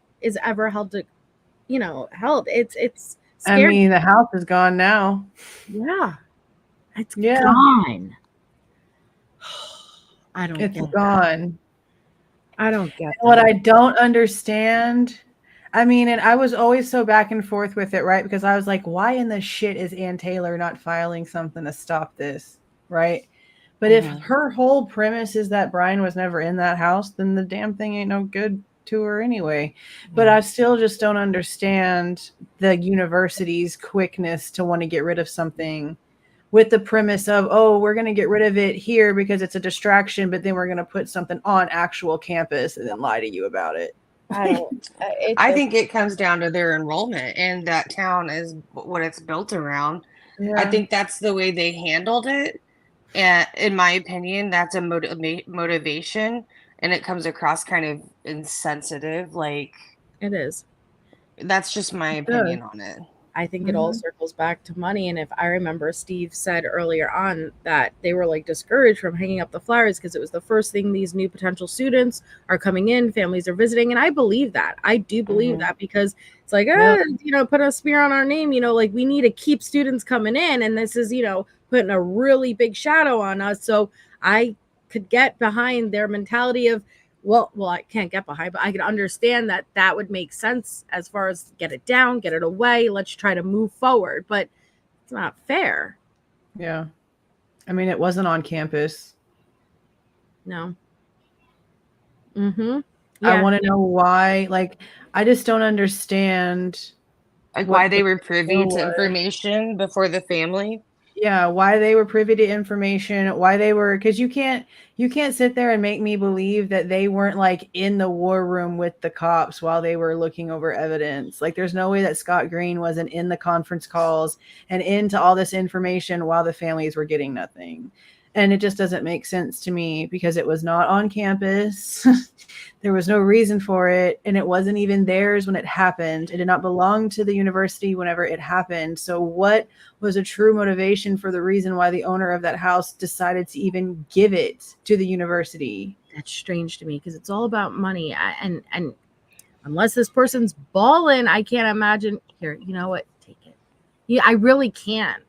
That's why I know that there had to be something in exchange this person had to have gotten, whether it be a tax write-off of however much that money is, however much the house is or what. But there's like literally no absolute reason why that house should be destroyed right now, especially with no trial date even set. I agree. It's a crazy one, but circling back around to where we started with the alibi, I don't feel like I'm really pushed in any more direction. I am anticipating more like this to come about because she has to build the defense, so we're going to get a little bit more and a little bit more, but I'm not, as of now, I'm not, I'm interested. I'm curious to see where it will put the phone, but I'm waiting. And it seems like a lot of time's passing, right? You're going to have to search for an expert. Anybody can be bought. Anybody. I'm not saying that about this expert. I'm just saying anybody could be bought with the right amount of money. But all this time is being taken to try to prove he could be somewhere else. So that's what I'm expecting this to continue. But I'm very curious to see where it leads. Yeah. Waiting for more. Yep. But thank you, ladies, so much both for coming on. Shay, you've been my ride or die from the beginning with this case, and I absolutely love going through it with you. You're amazing. And Julez, thank you so much because, again, I respect you a lot as a creator, and I respect your opinion, and you're very fact-based, and it's always amazing having you on. Oh, I like talking to you, ladies. It was fun. Yes. Thank you. Yeah. Thank you, everybody in the chat. Thank you, mods. Thank you, anybody who had gifted memberships or sent super chats. You guys are all amazing, and I love hearing your guys' opinions and viewpoints as well. Again, Julez's link is in the description, and I will drop it again. Please make sure you go over and subscribe to her channel, and we'll do this again in the future. Good night. Bye, guys.